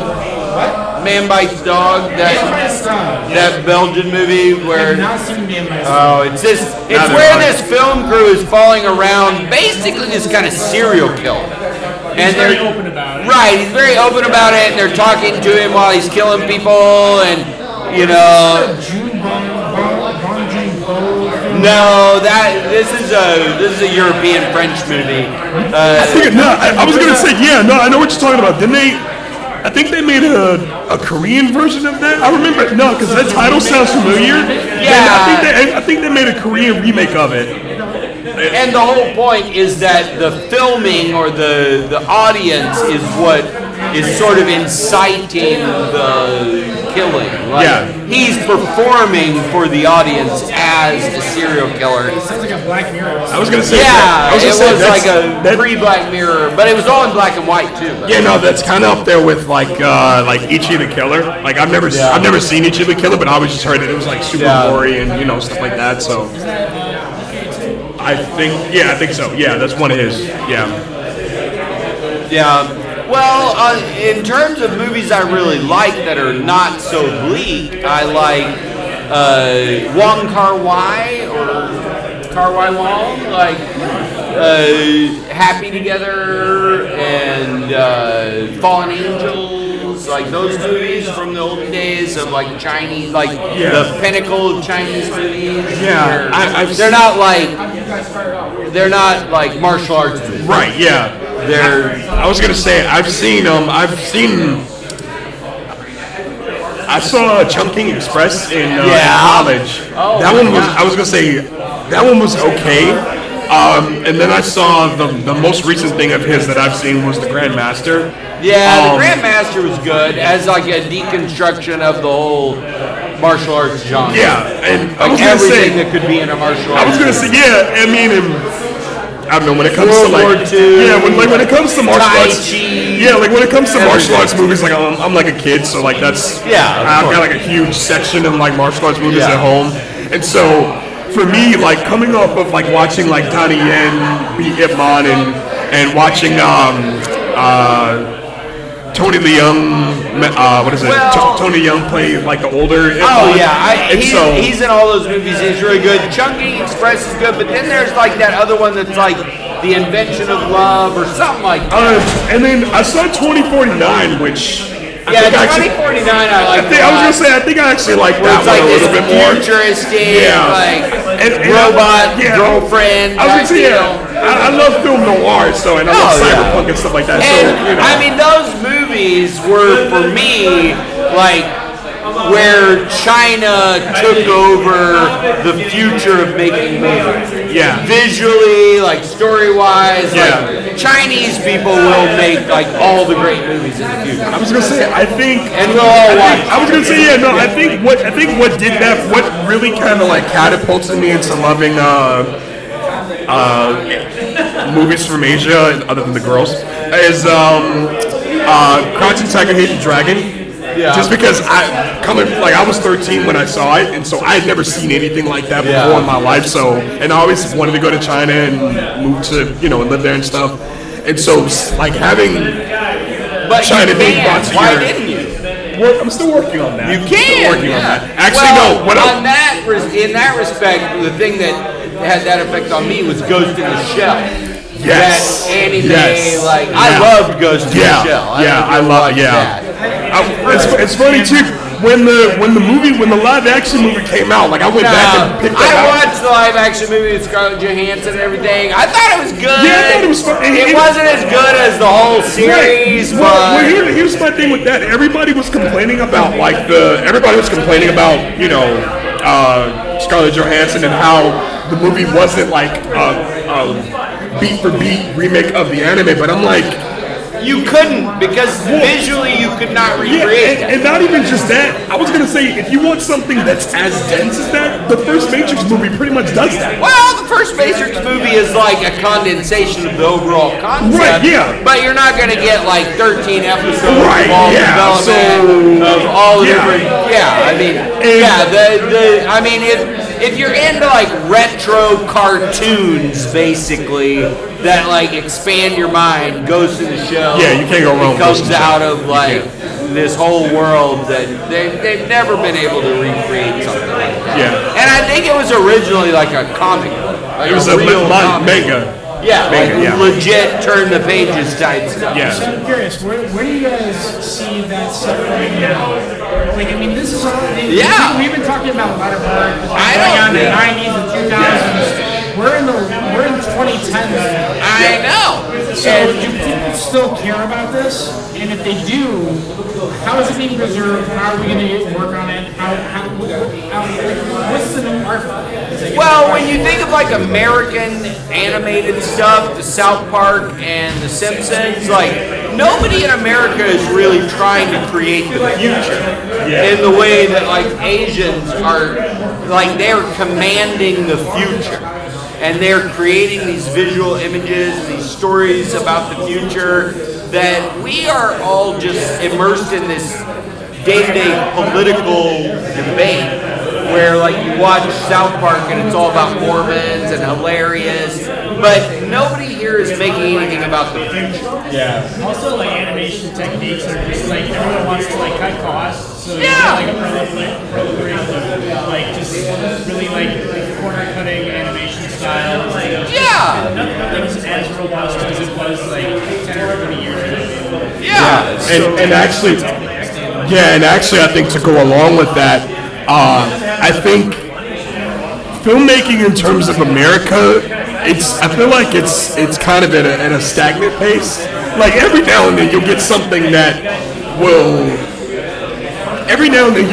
visually moves you, like a Blade Runner 2049 or something that Alfonso Cuarón will direct or something like that. But then with Asia, they're always doing something, and I think with them it's more, they're not trying to stick to one thing. And I think with America every year we got like a Marvel movie. Every year we've got like Well, an now action it's this movie or something like that. formulaic And, revenue generating, right. like, and if things we like, put the Hulk in it, we put Thor in it, Yeah. we put Spider-Man in it, And and we have them all fight this big Right. battle. We'll And I make think- and I think because there's been such a focus on we need to make money, we need to put butts in the seats, the soul in creating something new from here. Yeah. That's kind of. I can't see a movie studio investing like $500 million in developing Ghost in the Shell over 10 years. Yeah. So Like- the problem is with that though is like how do you influence the culture, how do you get the culture talking about it if it's not being connected to everyone? Well, I think it comes down to like real people, like you guys with the movie meetup and stuff. Like the olden days, how people would make zines and make like animated things. You just have to like not have a money motive and just make these stories that people like. Exactly. And as you do that, now that you have YouTube and like distribution channels where you're not so money motivated, you can start to make content that people are interested in. I was gonna say to piggyback off of that,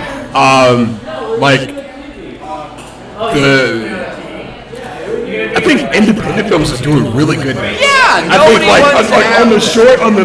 you could watch like a short film based off of like a video game, right? And you'd be blown away because you can tell that there's heart and there's passion behind it. Nobody really wants to be a big part of that like corporate like movie industry stuff. People want to make stories, but they don't have a way to distribute it, and that's what YouTube is solved. Yeah. Like you can make a movie if you're willing to do the animation and do the story and everything, and if you're willing to put it online, you will get an audience. Yeah. So what's something that's specifically on YouTube that's been inspiring?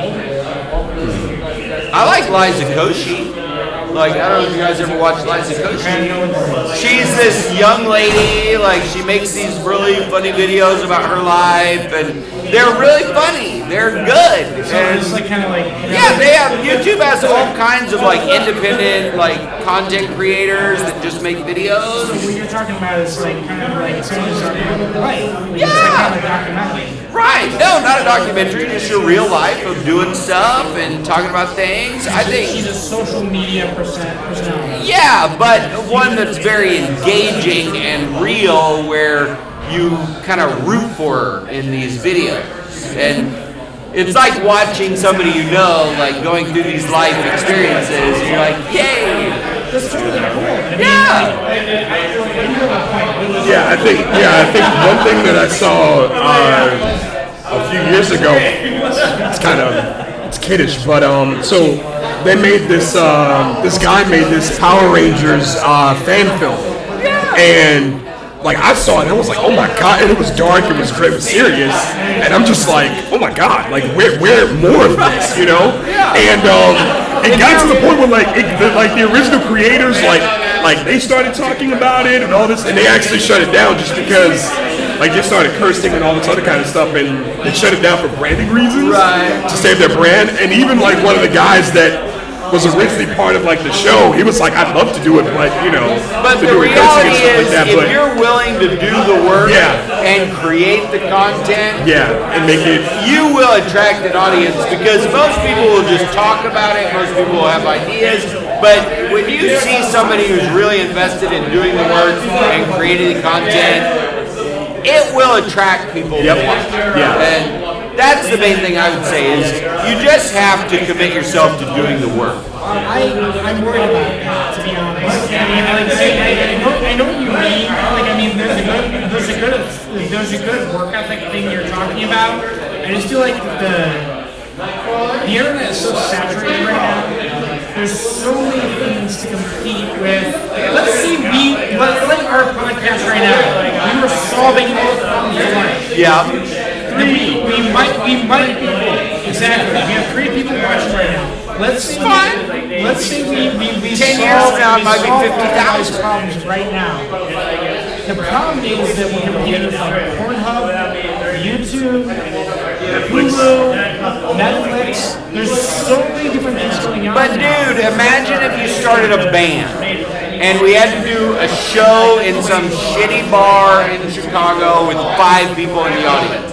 Doesn't matter. You got to get up there and play the song that you believe in and do it every night. I'm not saying give up. I'm just saying that there is competition, yes.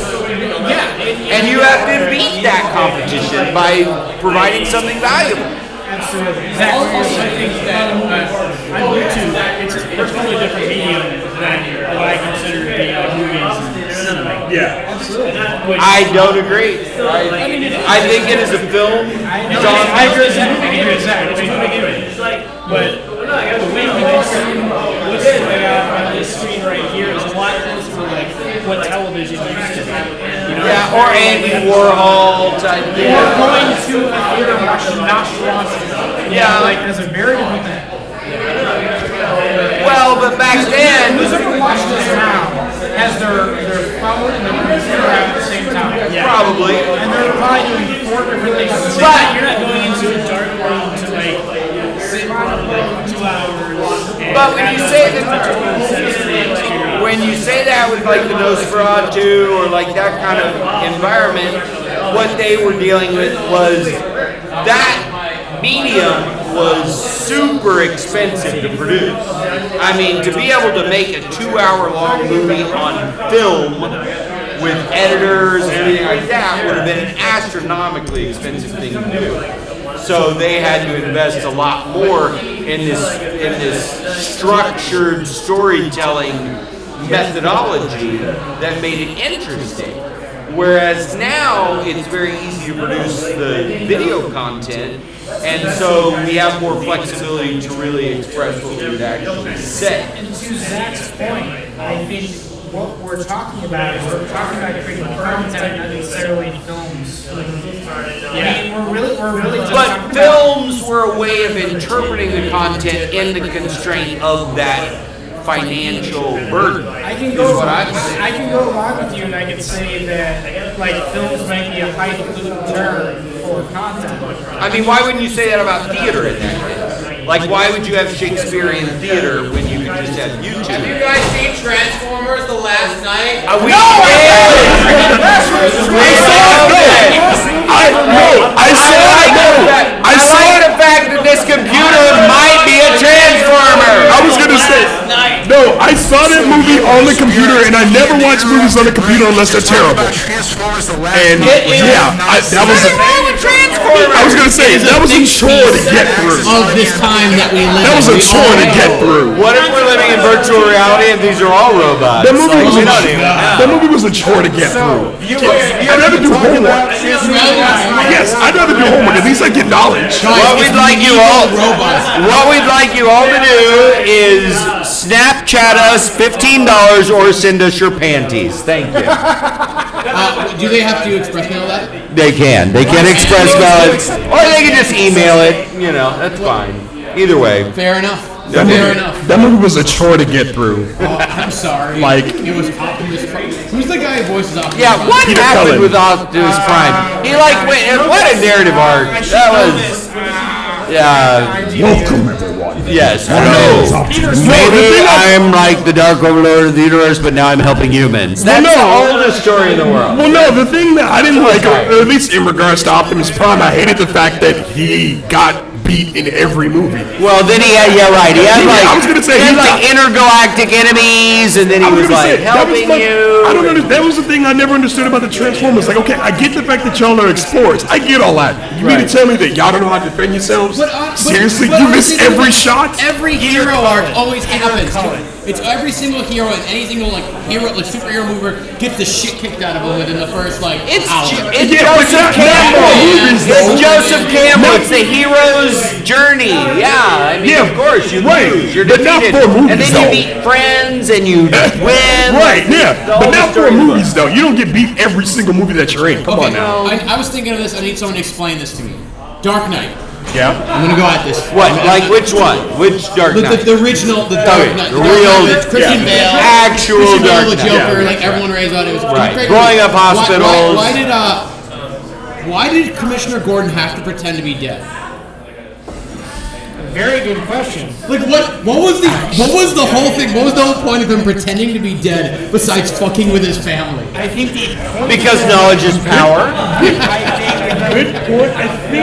I think it was like one of those things where is that expensive? I never really explained. I never really understood that. He just shows up and we're all like, oh, he's still alive. Exactly. Like, were they waiting for like, oh, Commissioner Gordon was the Joker's weakness the entire Two time? motivations. I think there's an audience watching the film motivation. Yeah, you're right. Yes. The audience watching the film motivation is we need a misleading story thread to give them a reveal later on. Yeah. That's true. I think the primary point of the film. Okay. To be honest. Fair. Which is easy. That's an easy one. Justification for it is that I am going to be a covert non-target so that I can let other targets become more available and make my family protected so that I can come back and protect whoever they need. So I get it. You need to have a guy who's like making sure that he's not known, so none of the family or anyone gets injured. So he can kind of work a little bit more outside than anyone knows. Yeah, that's fucking Batman. Oh, I think that's like Sun Tzu. I think that's Sun Tzu, Art of War type shit, where you're like, maybe you don't know anything exists, and then here I am. Well, no, and also to his point, I think it's also too just for the audience. I mean, you know, everybody loves Commissioner Gordon. He's awesome. And so to have a character was he Gary Oldman, by the way? Yes, yeah, okay. Gary and also like to have a character that we've known, you know, for quite some time. I mean, to put his life on the line and to actually like sacrifice. I think it was good because it showed. I'm saying to fake his own death. I think that was also from a narrative perspective to show that okay, yeah, even commissioners like top guys are getting wasted. Well, it also helps the screenwriters out where they don't have to like really develop the storyline in that respect too much. Like, why don't we just not have him be in the movie for a while? Like, oh, we got no place for him. Let's fake his death. I totally get when they're like, oh man, my wife left me, and they're like, oh man, that's sad. I'm like, no, I fucking get it. Yeah. You unnecessarily faked your own death. Right. I guarantee he had a little something on the side. He just wanted to spend a nice little vacation. Exactly. And he just faked his own death. Like, oh, I did it to capture the Joker. Yeah. He's like, okay, please don't text me to my family. Right. Right, because when you know they're going to come back to the movie, you can always have it be some big zinger. Yeah. So I just thought it was cheap. It was cheap. It was unnecessary. And I agree. Yet it was for the. So that's where I look at these movies, and sometimes that are really good. But that was a shitty thing to do. It wasn't good. Well, you know, they're making these like multi-$100 million movies and trying to like come up with a plot line. But they need to make it for me. Yeah. They need to make it for me because that's all who if they made it for you, it'd be very confusing. Nobody would want to watch it. It'd be like. Did you just call me fucking Jordan? My name is Aaron. Damn it. God damn it, you're going by Jordan. My uncle used to call me. I was gonna say such butter nipple fucking over here. Let's go by butter nipple 1, butter nipple 2. I was gonna say butter nipple 3, butter nipple 4. Stick for him. I'm gonna make that advertising thing now. Yeah, butter nipple 4. You don't know me, butter nipples? Yeah, come on. That's how we roll. Here's what his name is. As a point, which is. So the point is. Sorry, I threw you off your fucking game. I'm a fucking asshole. I'm sorry. I was gonna say he lost it. I'm gonna back up. I'm sorry. Basically, the point is that Dark Knight is a very, very, very good movie that has been overlooked for its flaws. There are many, many flaws there, and I think it has the flaws that Aaron, not Butter Nipples or Jordan, is talking about. I prefer Butter Nipples. Can you please refer to me as my Butter Nipples is talking about is that the flaws are kind of manipulative in a good or bad way. To invest the audience in the story. It's a tired story. It's the industrialist who's saving the world, like the white guy, like all of it is a tired narrative that needs to die. Like there's nothing left in that story. It's funny that you mentioned that because like one of my biggest contentions with that movie, and I love it, I've seen it numerous times, but is the ending where like Batman kind of becomes like the public enemy number 1. Of course. And in my mind, I'm thinking, like when I first saw it, back then, like in theaters, I'm like, okay, wait, that's just like in the comics and stuff like that. But on the flip side, they already had that anyway. People didn't like him in the first one. That was like the Brett Kavanaugh hearings. Like, there's nothing left for the white man in America to be that central figure of justice. It just doesn't exist anymore. And like, what can you do with that? I think it's now he has to fight Superman. Like what? Who's he fighting? That was a travesty. Right. He's gonna fight Thor. He's gonna be in. Well, I mean, I think it's like, and this is kind of like my issue with like the whole diversity thing or whatever you want to call it. It's like you don't have diversity for the sake of having diversity unless these characters are well written. You don't base like if you're gonna write a character who's black, you write a character and you just make them whatever skin color you're not going to get an audience by faking. Right, yeah, but then you don't say, okay, yeah, he's a black dude, and then you base the entire character around just one aspect. Yeah. And I think that's what a lot of filmmakers are missing the point, like, and a lot of writers are missing the point, especially with like diversity. It's like perfect example, like in The Last Jedi, like they made a big deal about all this whole diverse cast, but all the diverse cast members were giving nothing to do. Yeah, it wasn't a compelling thing, but that's what I'm criticizing about the Batman franchise is, okay, so you have this like disorganized city filled with chaos and crime, and you have this wealthy white billionaire who's imposing justice. I mean, that story is dying. Yeah. There's nothing in that story that anybody is really committed to anymore. Yeah. And so they can keep making movies and try to make villains that he overcomes, but that's not the story of America. Nobody wants to see that. And they're like, what are they going to come up with? Like, where could that even go? I mean, The Dark Knight Rises is a bad movie. Yeah, I mean, right. That movie is. I understand what it's trying to do, and it's a charismatic movie. Like I know all the plot holes and all that stuff, and even when they were developing it, like, and they said that there was like an 8-year gap in between the second one and the third one. I'm like, okay, from a narrative standpoint, that's way too much time. Yeah. That is way too much time. And I'm like, okay, wait, so you spent 8 years? What the heck were you doing in 8 years? Yeah. Like for that long? Masturbating in his bathtub. Exactly. I'm like, he was watching a lot of YouPorn. It doesn't work. Smoking weed. I was gonna say, like, for 8 years, bro, like, okay, I get you lost Rachel Dawson, all that jazz, and I was just like, yeah. Because we all, that character has collapsed. There's just nothing more to say about that character. In any movie. Like, it could be Superman, it could be Spider-Man, it could be Thor, like, that character, we get it, we've seen it, and the narrative arc is done. That central character of the white man establishing justice in a world of chaos. So why does it keep making money? Well, I don't know. I mean, yeah, because it's familiar. I was going to say, I think that's a big thing.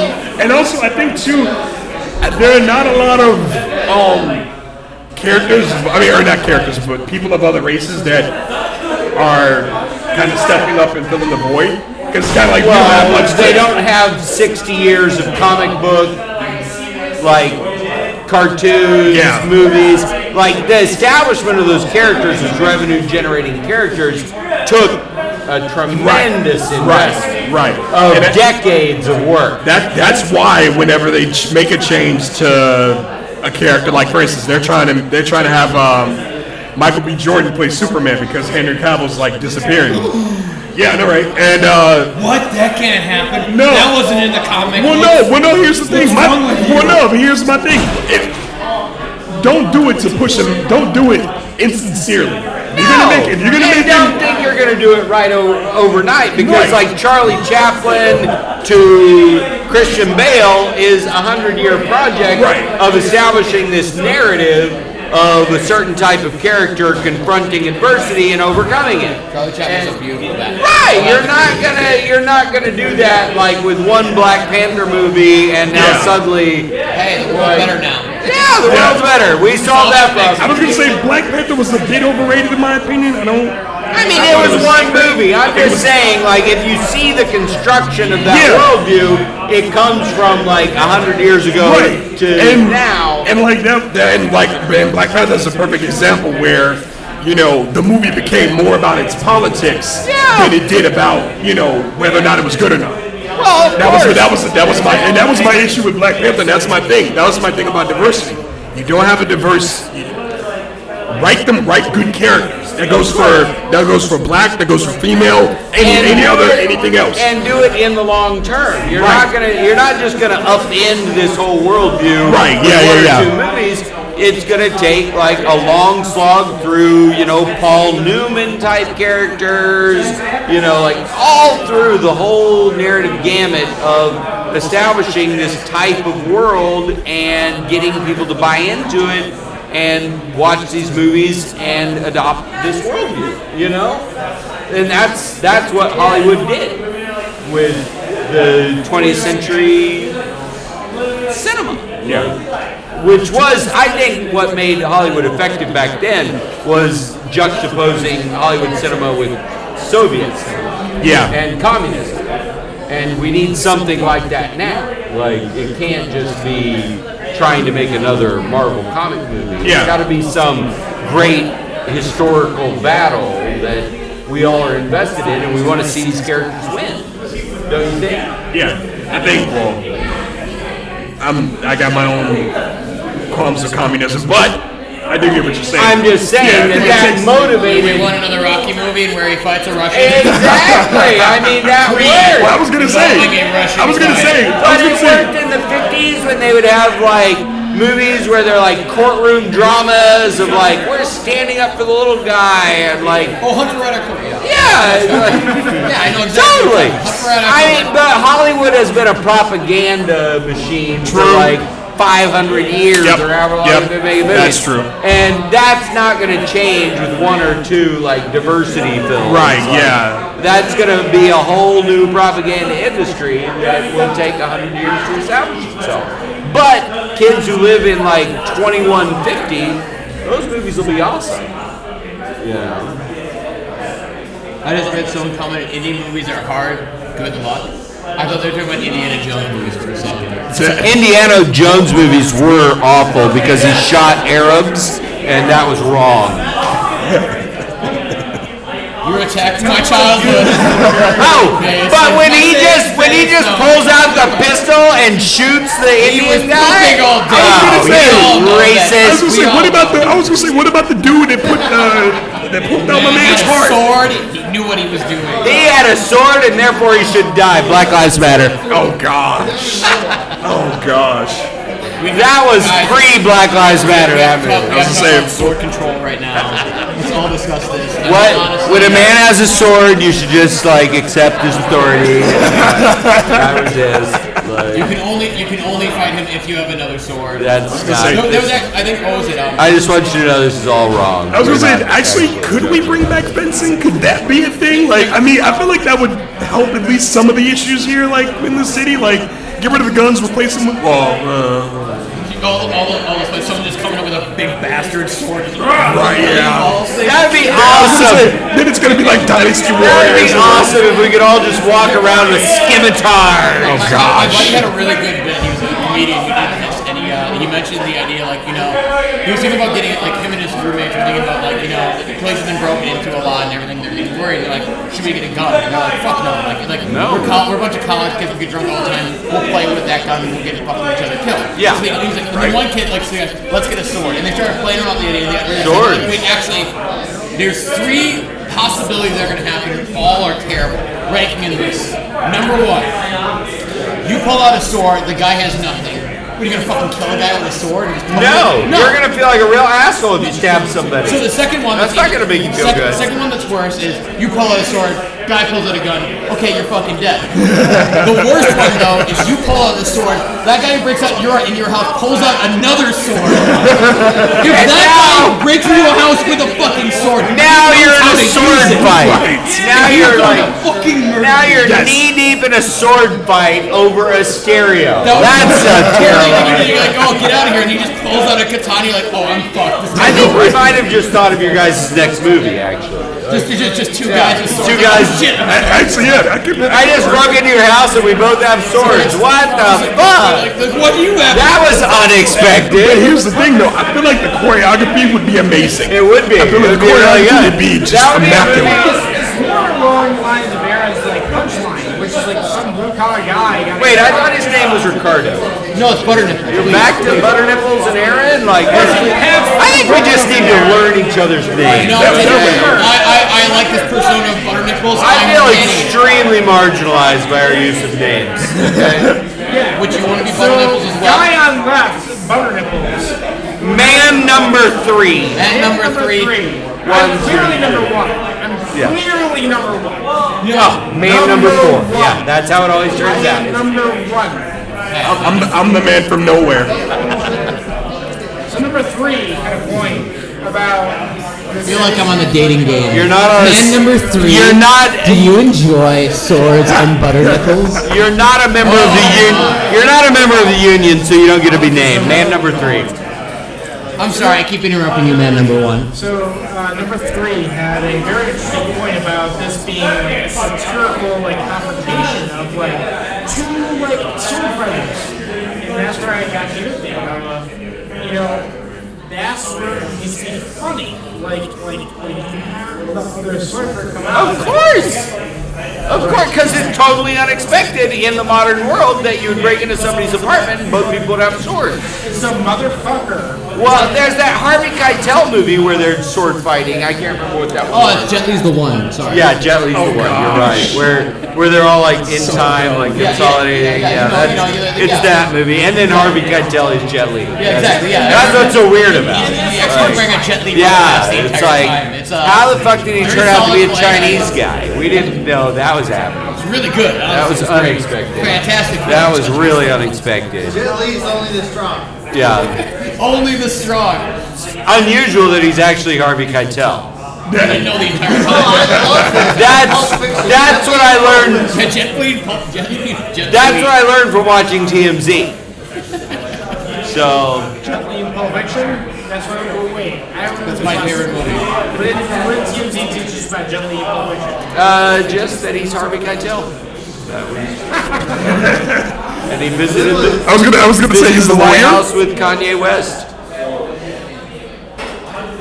What is the most mediocre movie you guys can think of? Oh God, they're all I was mediocre. gonna say I've got Anything with Brendan Fraser. Like not, yeah, of course, yeah. The Mummy, anything, the Mummy. No, like 99% of movies suck. Like forgettable movie I've seen, and Well, you can't. How could you possibly remember that? Yeah, it's like by definition a movie you don't remember. most forgettable. See, there we go. It's great. Just Another Girl on the IRC. How about that one?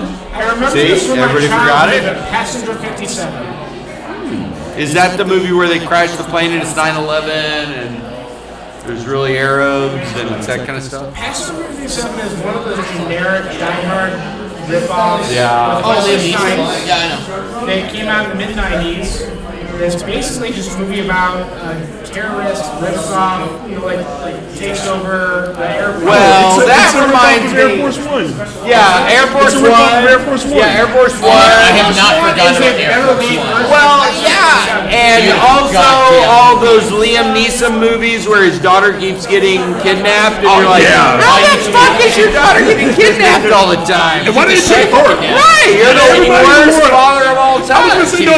That's always the thing. It's like, why did they pick her? Like, there's nothing remarkable about Yeah, her. Like, it's she absurd. needs to go to art school and stop playing. Like, go to California. No one's gonna. Get a mess with job. you, Yeah, man. running off to Greece. You know what fucking Right. happened. You're gonna Right. get kidnapped by like gang rapists. Like this is a terrible idea. Don't go on vacation. Yeah, how does she not know if you're flying? Like, and not even that. How did she not know how, like, some type of martial arts? If And you would how think did they make being- 3 of these movies?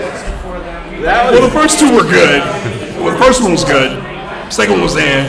okay, guys. Throw it out I'm and about to wet my pants, but I'll see you next week when we do another podcast. Tommy's gone. Thank you, guys. Thank you, Tommy. Hell yeah. Thank you for letting me be a Yeah. part of your podcast. Yeah, we can. Well, yeah, I've gone for a while. Let's go Okay. for a little bit. I got a little bit more in me. Disappear for a little bit. All right, so. We're losing people, Aaron. All right, let's do something controversial. All right, who are we going to genocide? Let's talk about The Midnight Meat Train. Who's seen that one? I have That not wonderful seen it. film? I've never It's seen starring that. Bradley Cooper in his finest film yet. I'll do an entire rendition. Bradley Cooper is a reporter, and there's a train of people who are going missing. And there's a man who's on there who is murdering people. And then Bradley Cooper runs into him, and he murders him back. And then the greatest twist ever, it goes underground, because there's underground people. And this guy it is true. Yeah, no, Bradley Cooper stars in a movie where he defeats a serial murderer, and then he gets down there, and there's a conductor who gets off the train and is like, "Oh, I see you murdered the murderer." He's like, "There, he's used to murdering people, and he leaves them there, and it's eaten by the mole people underneath the train system. Now you have to be the serial murderer." And then he gets his tongue cut out. And So he's eating people. Yeah, no, he's not. No, he doesn't. He murders them to feed them to the mole people, so they don't rise up and eat us. I'm not fucking. This is joking. a real movie. It's called The Midnight Meat Train. Oh shit. When was it made? When was it made? I think it was Was it made before in Wet Hot and 2009. I don't have an opinion on that movie because I've never seen it. Where Bradley Cooper has definitely done some movies where he's well known, and he just decided to, branch out into horror a little bit. When did it come out? Like 2008, 2007, probably. 2008, 2007. You just told me 2009, so. So this was before Bradley Cooper realized that he could be a mainstream actor, and he was probably legitimately thinking, like, this might be my life. Yeah, this might be my whole life. How many more Midnight Meat Trains can I get out of this right now? Dude, he did Wet Hot American Summer, man. Oh, yeah, he did. Which was like, I don't know when that I was like, amazed it was by how many 03. people came out of that movie. Oh, I'm chilling right now. Thank you. So, I mean, if you get the Chicago Film Scene deal, I'll take the shot. I don't feel what that is. It's the same price as a PBR. With a shot. With a shot. Everybody come down for a Chicago handshake. Wet Hot American Summer was an oddly successful comedy series, and I'm not aware who put it together, but whoever did, they must have had an eye for talent. Just because someone's in it does not mean they're like Michael Ian Black. What the fuck is he done? Michael who? Right. Exactly. There we go. But there's an outsized percentage of people who made it from that comedy series. Oh, like an insane amount. Like 3/4 at least. Well, Amy Poehler had already done SNL at the time, right? Like she was probably kind of known, right? Or is she not yet? I feel like she was kind of like getting known. I don't even know. But either way, they had her. Bradley Cooper hadn't done anything except for maybe like a couple rom-coms, low-budget rom-coms. What else is that? Is Paul Rudd in that? Paul Rudd is in it. Paul Rudd is in it. Paul Rudd only did a few things. There's a lot of actors you wouldn't, like Janine Garofalo or something, right? Like Janine Garofalo. Is it? That's her, right? She has one of my favorite comedy specials on YouTube. It's like 30 minutes long.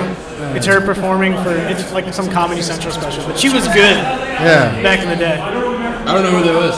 Janine Garofalo. She was one of the counselors. Well, they all are. She was like the lead counselor. But yeah, worst case scenario, that movie spun off a lot of shit, and like it did.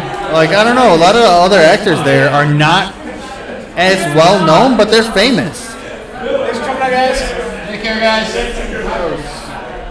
We'll just wind it down for you. We're down to 3. We're down to 3. Well, I think Alex might be coming back with shots, but we might call it before that. Probably not. Probably I have not. more opinions to share. You need to. Oh hear wait. them. We have another opinion. Oh, I have so many opinions. Name a movie. I have an opinion about it. Okay. Lion King. Lion King. Hot take. Guess what, Simba? Don't go into the fucking dark place.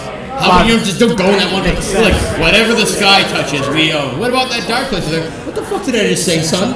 Do I have to fucking repeat myself? Don't go there. Don't go there. I don't own Simple. it. I don't remember Lion King at all. All I remember is like, don't go play with your uncle, Simba. Yeah. You actually know in the because it apparently was like a story or a book or something beforehand. Scar actually had like an original so Mufasa in I forget what language it is in Africa means king. Yeah. And his brother Scar's actually not his real name. Scar is a name that he gave himself once he got a scar. His real name I don't know what it is, but in the language it means garbage. How do you think you're not going to create a fucking evil kid when you name one kid king and the other one garbage? It's like, yeah, you know, like what I the tweet, Sarah's like kind and beautiful, but Trollface is such a bitch. What a bitch.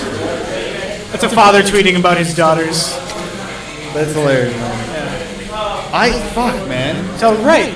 They should have thought about that when they named him Scar, but they didn't. And we got the Lion King because of it. With hyena Nazis. Hyena Nazis. We all wanted hyena Nazis. We all did. Is that your favorite childhood movie? No, Like- my favorite childhood movie is definitely.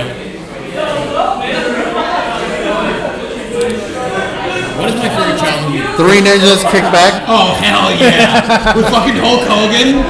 Was it? There was one. There No, was it was with Jet Li, bro. Oh, with Jet. Your raspberry bomb. What the Two more fuck? coming.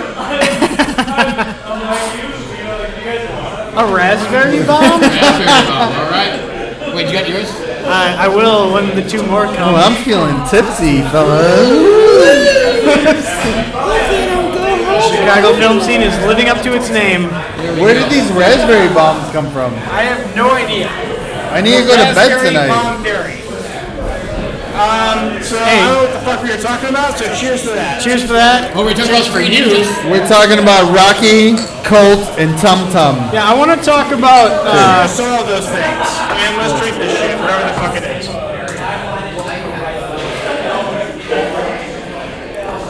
Cheers to my tap. That was very tasty, actually. Good call. Good call. That was the bartender. Whatever her name is, she's wonderful. Elena. Lena, she remembers my name. Shout out to Darren Frog and. Don't you talk about my bartender. Don't you talk about it that way. What?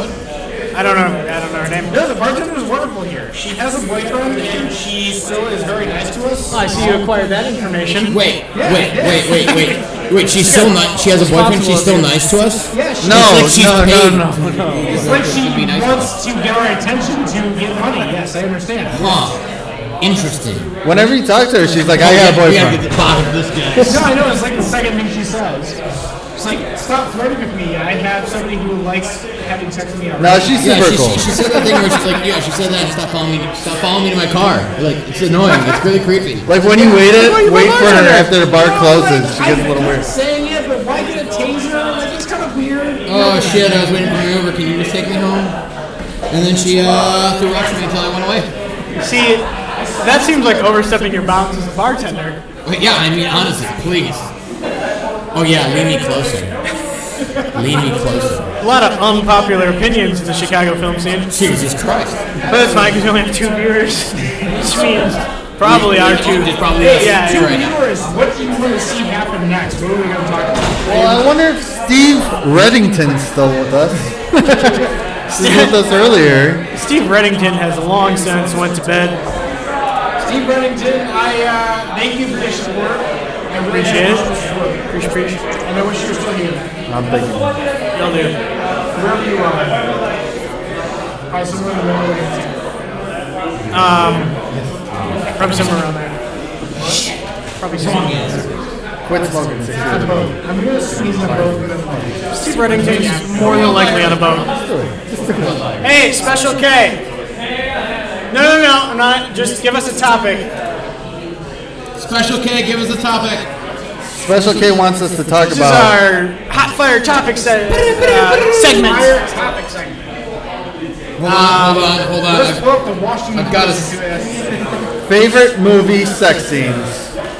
Favorite movie sex scene. You mean favorite, like it was the most significant to the movie, or I enjoyed it the most? I think go with your gut, or maybe go with something underneath it. You know. I think Let's see those sex scenes. so. Like one sex scene that always comes to mind for some reason. I don't know if it's just my age or anything. It's like But okay, keep going. Keep going. I don't jerk off. I don't jerk off. No.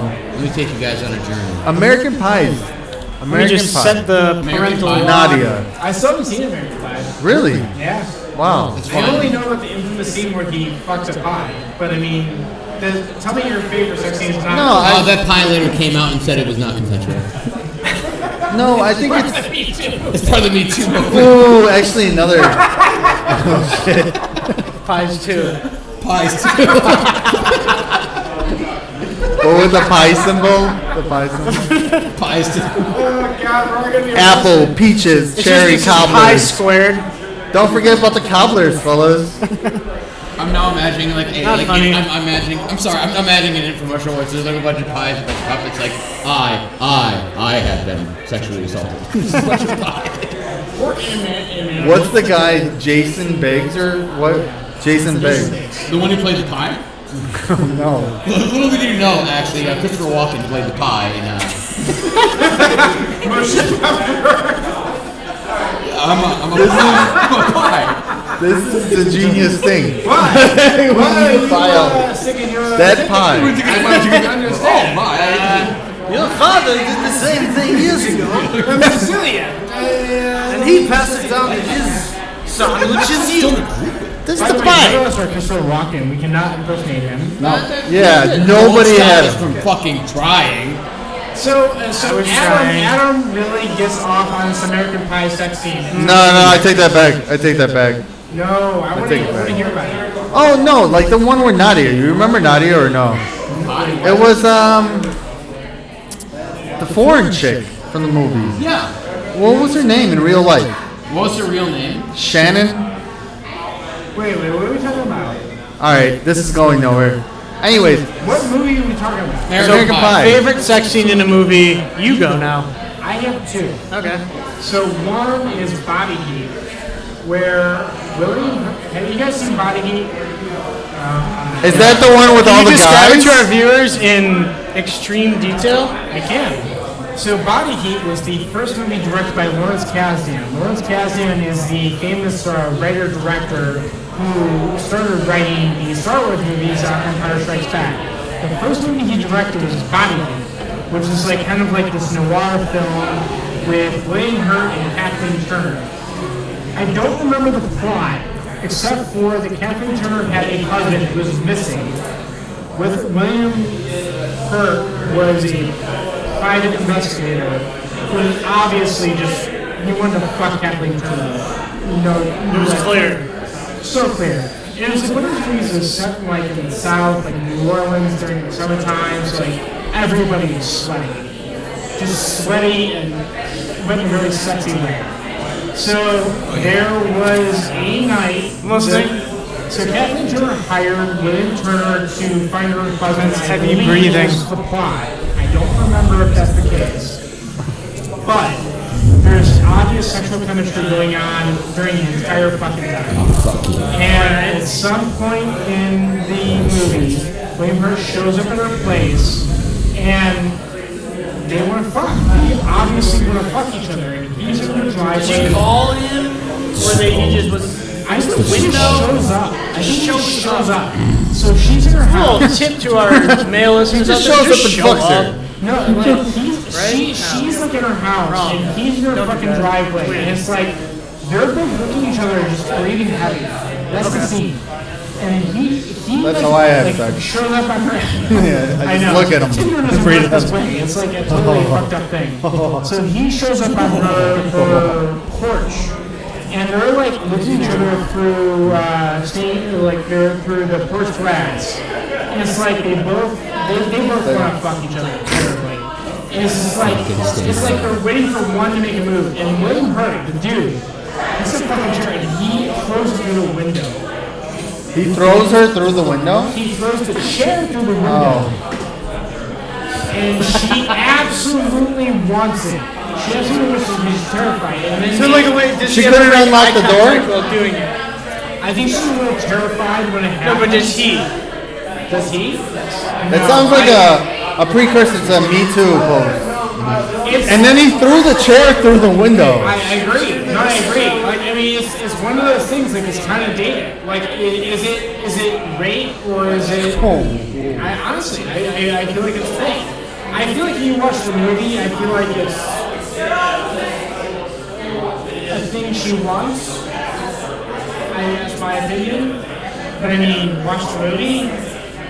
Check it out, huh? But it's fucking hot as hell. And if you go on a Tinder date, watch that movie, and you will get the job done. I'll tell you that. So Body Heat. That's I usually play Lethal Weapon. the scene where the hooker commits suicide. Yes, that's an option as well. You guys ever see I gotta find the name of this movie. Go talk about Scene something. number 2. Body Heat. Body Watch Heat. Body Heat. If you also like noir or Star Wars or Lawrence Kasdan, watch that movie. Scene number 2 is very sexy to me. This is very Couple guys just It's rubbing very each other. controversial. Gene Tripplehorn and Michael Douglas in basically the same. It's technically considered a rape scene. It is.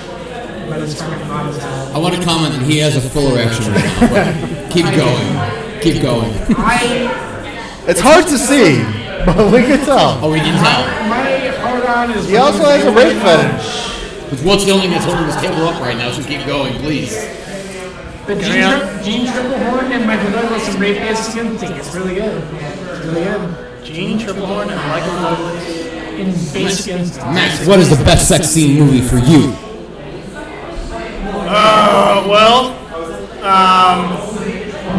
Let's go ahead and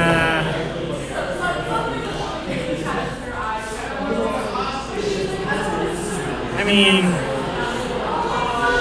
the Black Swan's pretty good. Oh yeah, yeah, I can see that. Well, it's at such a pivotal moment too. It's when Natalie Portman is finally deciding to fully Have sex with a give woman. in. No, like, well, literally giving in to the Black Swan, which is Mila Kunis. That's not what happened. Where are we? Are we I talking just- about, are we talking about sex or talking about like art shit? What can you I got do? pretty. What give you art? I got pretty into that scene. Alright, so she has her personality scene. I agree. What Viewers, go ahead and watch it and tell us if you get a hard on. You will. Comment below if you got a hard on. Thumbs up for yes, thumbs down for no. So far, no votes for 2 dudes having sex. Anyone having an extra vote? Hey, there might be some votes out there for some 2 dudes. There's Couple bros. still yet to vote. I will still say the Call Me By Your Name has very sexy scenes in it. Are they all with dude on dude or? I honestly heard that was a good movie. Like, I yeah. heard that too. Never saw I'm it. not gay, I'm not bi, but it has very sexy scenes in it. Thank you for putting that out there. We wanted to Yeah, make I sure mean, like, it doesn't all these matter. ladies watching, and it would have been excluded. Not that there's anything wrong with that. No, I mean, like, I don't think anyone here wants to fuck me. I don't think anyone online wants to fuck me, but yeah, I like chicks. Some people online want to fuck you Guys, just as a rule. this guy fucks. It puts the lotion on its skin. The people online want to fuck me, thank you, and be a woman and be hot, and that's it. Tonight we have Josh Hartnett on the board with us. So Adam thinks I look like Josh Hartnett. I think I have too much facial I think that Josh Hartnett looks like Josh Hartnett. So, favorite Josh Hartnett roles. Go. Favorite what? Josh Hartnett roles. Favorite Josh Hartnett role? Lucky number 11. Oh yeah, that's probably it. Lucky number 11. Lucky number 11 is probably cool. Sin City. He's like the sadistic doctor serial killer in Sin City. Supporting role, and he's really good. Lucky number, you'd like Lucky number 11. I probably would. It's got a solid. I enjoy the ending. I think it's fun. Yeah. The one movie that comes to mind is always 40 Days, 40 Nights, but I don't know if that's my favorite for him. You know what I mean? Like, With the vampires. no. Oh, the one where like, there's one where it's like literally. Like, hold on, fuck it, I'm gonna prove this. Not to you. vampires. It's, like, There's a day. his girl breaks up with him or some shit. And he vows to like not like masturbate for like 40 days, and then he falls in love There's with a this movie chick. that's called 30 Days of Nights. He does a movie where he's a Get character on in it. 30 Days of Nights, and it's about a town in Alaska that's being attacked by vampires. I know you're talking about. Yeah, thank you. So I'm not fucking dumb with this. No, he does the whole what is it? All like the what's it called? Where the Catholics they don't do anything they like for Lent, exactly. Hey, get some fucking protocol. Well, the Catholics don't do that shit that they They like. do shit You they know? like for a while. It's like, oh, Lent, that thing, yeah. Well, it is. You guys realize it. So yeah, there's a 40 days and 40 nights where he doesn't have sex for or does anything for 40 days or 40 I've nights. seen the movie. Yeah, it's I've watched Comedy Central too. And So Adam Adam thinks I am John Hardy. That's what Adam is saying. That's a fair comparison. You have to grease your hair down more. You'd have to grease your hair down and get rid of your facial hair, or leave just the mustache slightly. It looks like it needs. I'm just saying, you should play into it, man. Weigh in. If this was 2005, you could be doing really well. Yes. Really well. You guys. Internet, if you think I'm Josh Hartnett and you're attracted to Josh Hartnett, say your vagina is too Adrian Fun. You're pretty much talking to Special K. I know Special K. He's right over there. He's quite drunk at the bar, having a good time by the looks of it. Invite some people up. Should I go mingle with the regular crowd and ask them if they want to come to the podcast? I think you should. You totally should do that. That's exactly how this should end for the last hour. But that's gonna be really weird. We're a shitcast. Oh, is this a shitcast? Should we set it to private? I mean, it's Shitcast always is the best cast. It's not. Adam, I gotta tell you This honestly, isn't, that isn't. your name sounds like something that someone makes up, like cover up. My name is Adam. Adam what? Adam. Name is Adamus. It's something that a soldier would say while reporting for battle in the 1300s to his tribe. Be like, who are you? Walking up to our tribe. Name's Adamus. Adamus. Where are you going? You're leaving? We're drunkenly ranting into a microphone right now, and it's a Wednesday, so. We'll probably sign off. I think it's a good time to call it quits. Ladies and gentlemen. You think it is or it isn't? I think it might be. I think so too. I love you, and you are lucky to see me. Ladies and gentlemen. Here's to you, You have a good night. Enjoy it. You're drunk. We like that. I got it. Man. Oh, sorry. Hey,